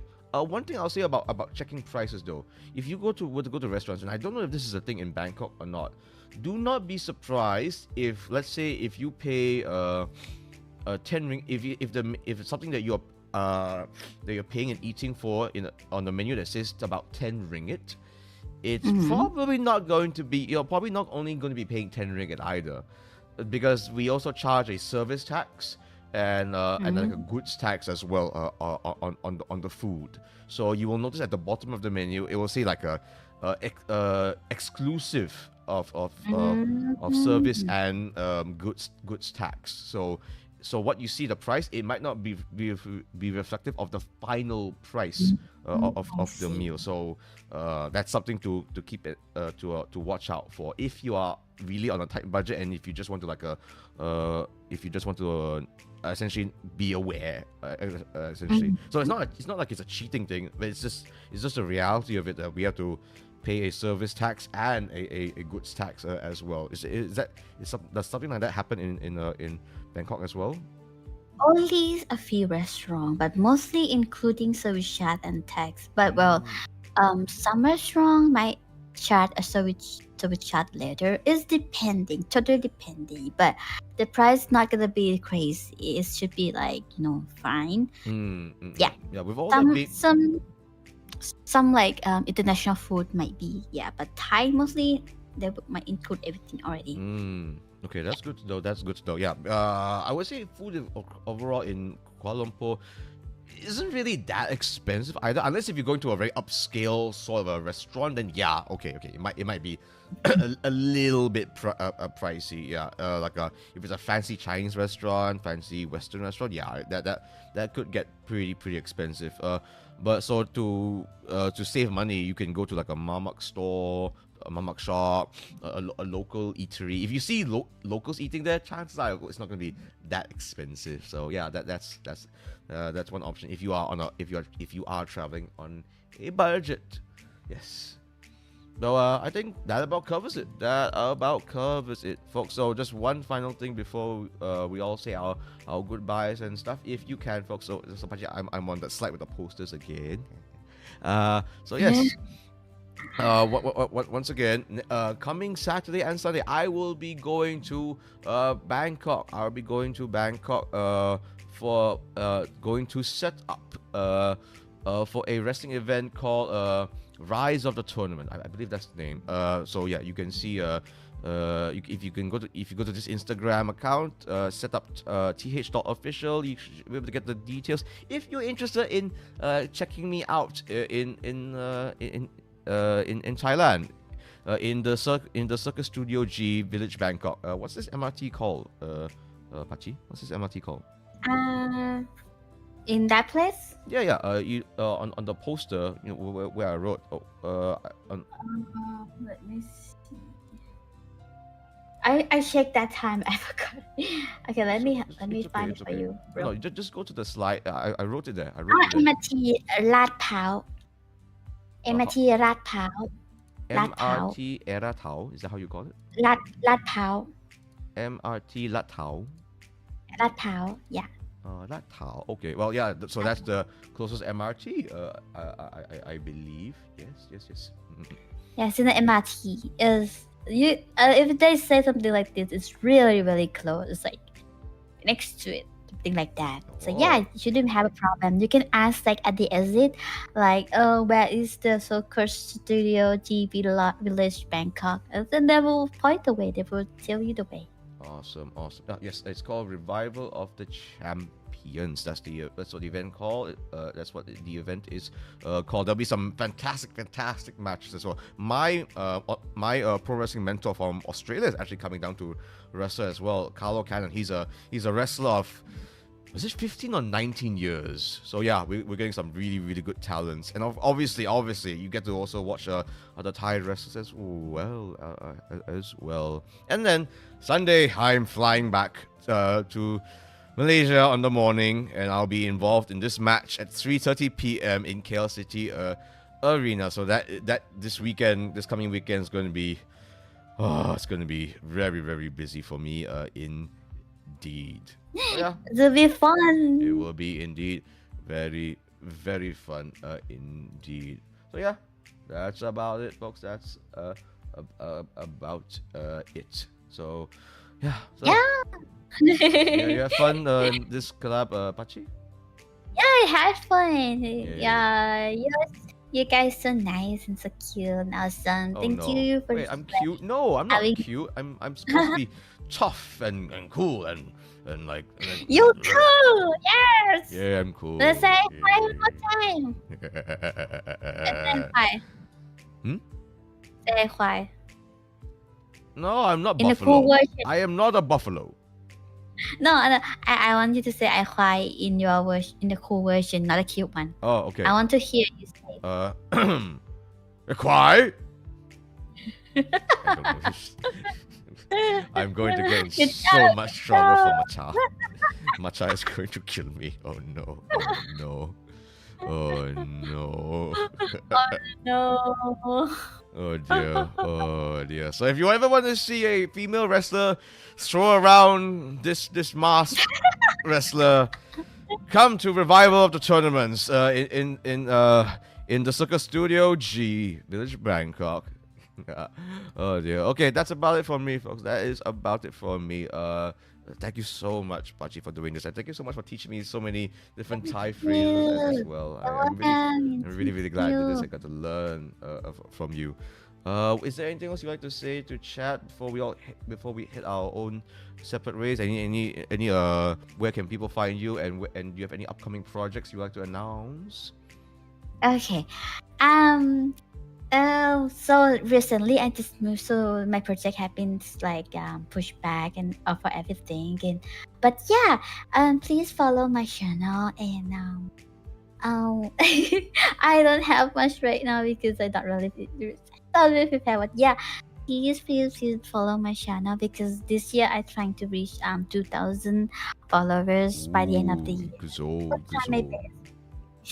Even like I have a really busy schedule for like training and that kind of stuff. But yeah, please like share my share our video and I'll follow me and also Corny together. And yeah, come to our listening. Maybe you will meet me. Ooh. You never know. You never know. And concerning myself, I think I've shilled myself enough already, folks. But you can find me on YouTube and Twitter at Cornelius Low. That's about it, folks. Is about it indeed. This has been lovely. This has been it. There is so much for me to prepare now. Now I feel like I'm ready to go to Bangkok and to kick some butt and to choke some fools and to twist some limbs apart. Let's go! Bye, Okay. I think I'm gonna end my stream soon now, Pachi. I don't know about you, but I will head out now. So how do I say goodbye in Thai? How do I say goodbye in Thai? I want to say goodbye or see you. See you. Goodbye. ลาก่อน ลาก่อน ลาก่อน And no, Don, no, we don't make a great couple. Yeah, ลาก่อน Okay, say ลาก่อน Pachi. ลาก่อน Bye bye. Bye bye.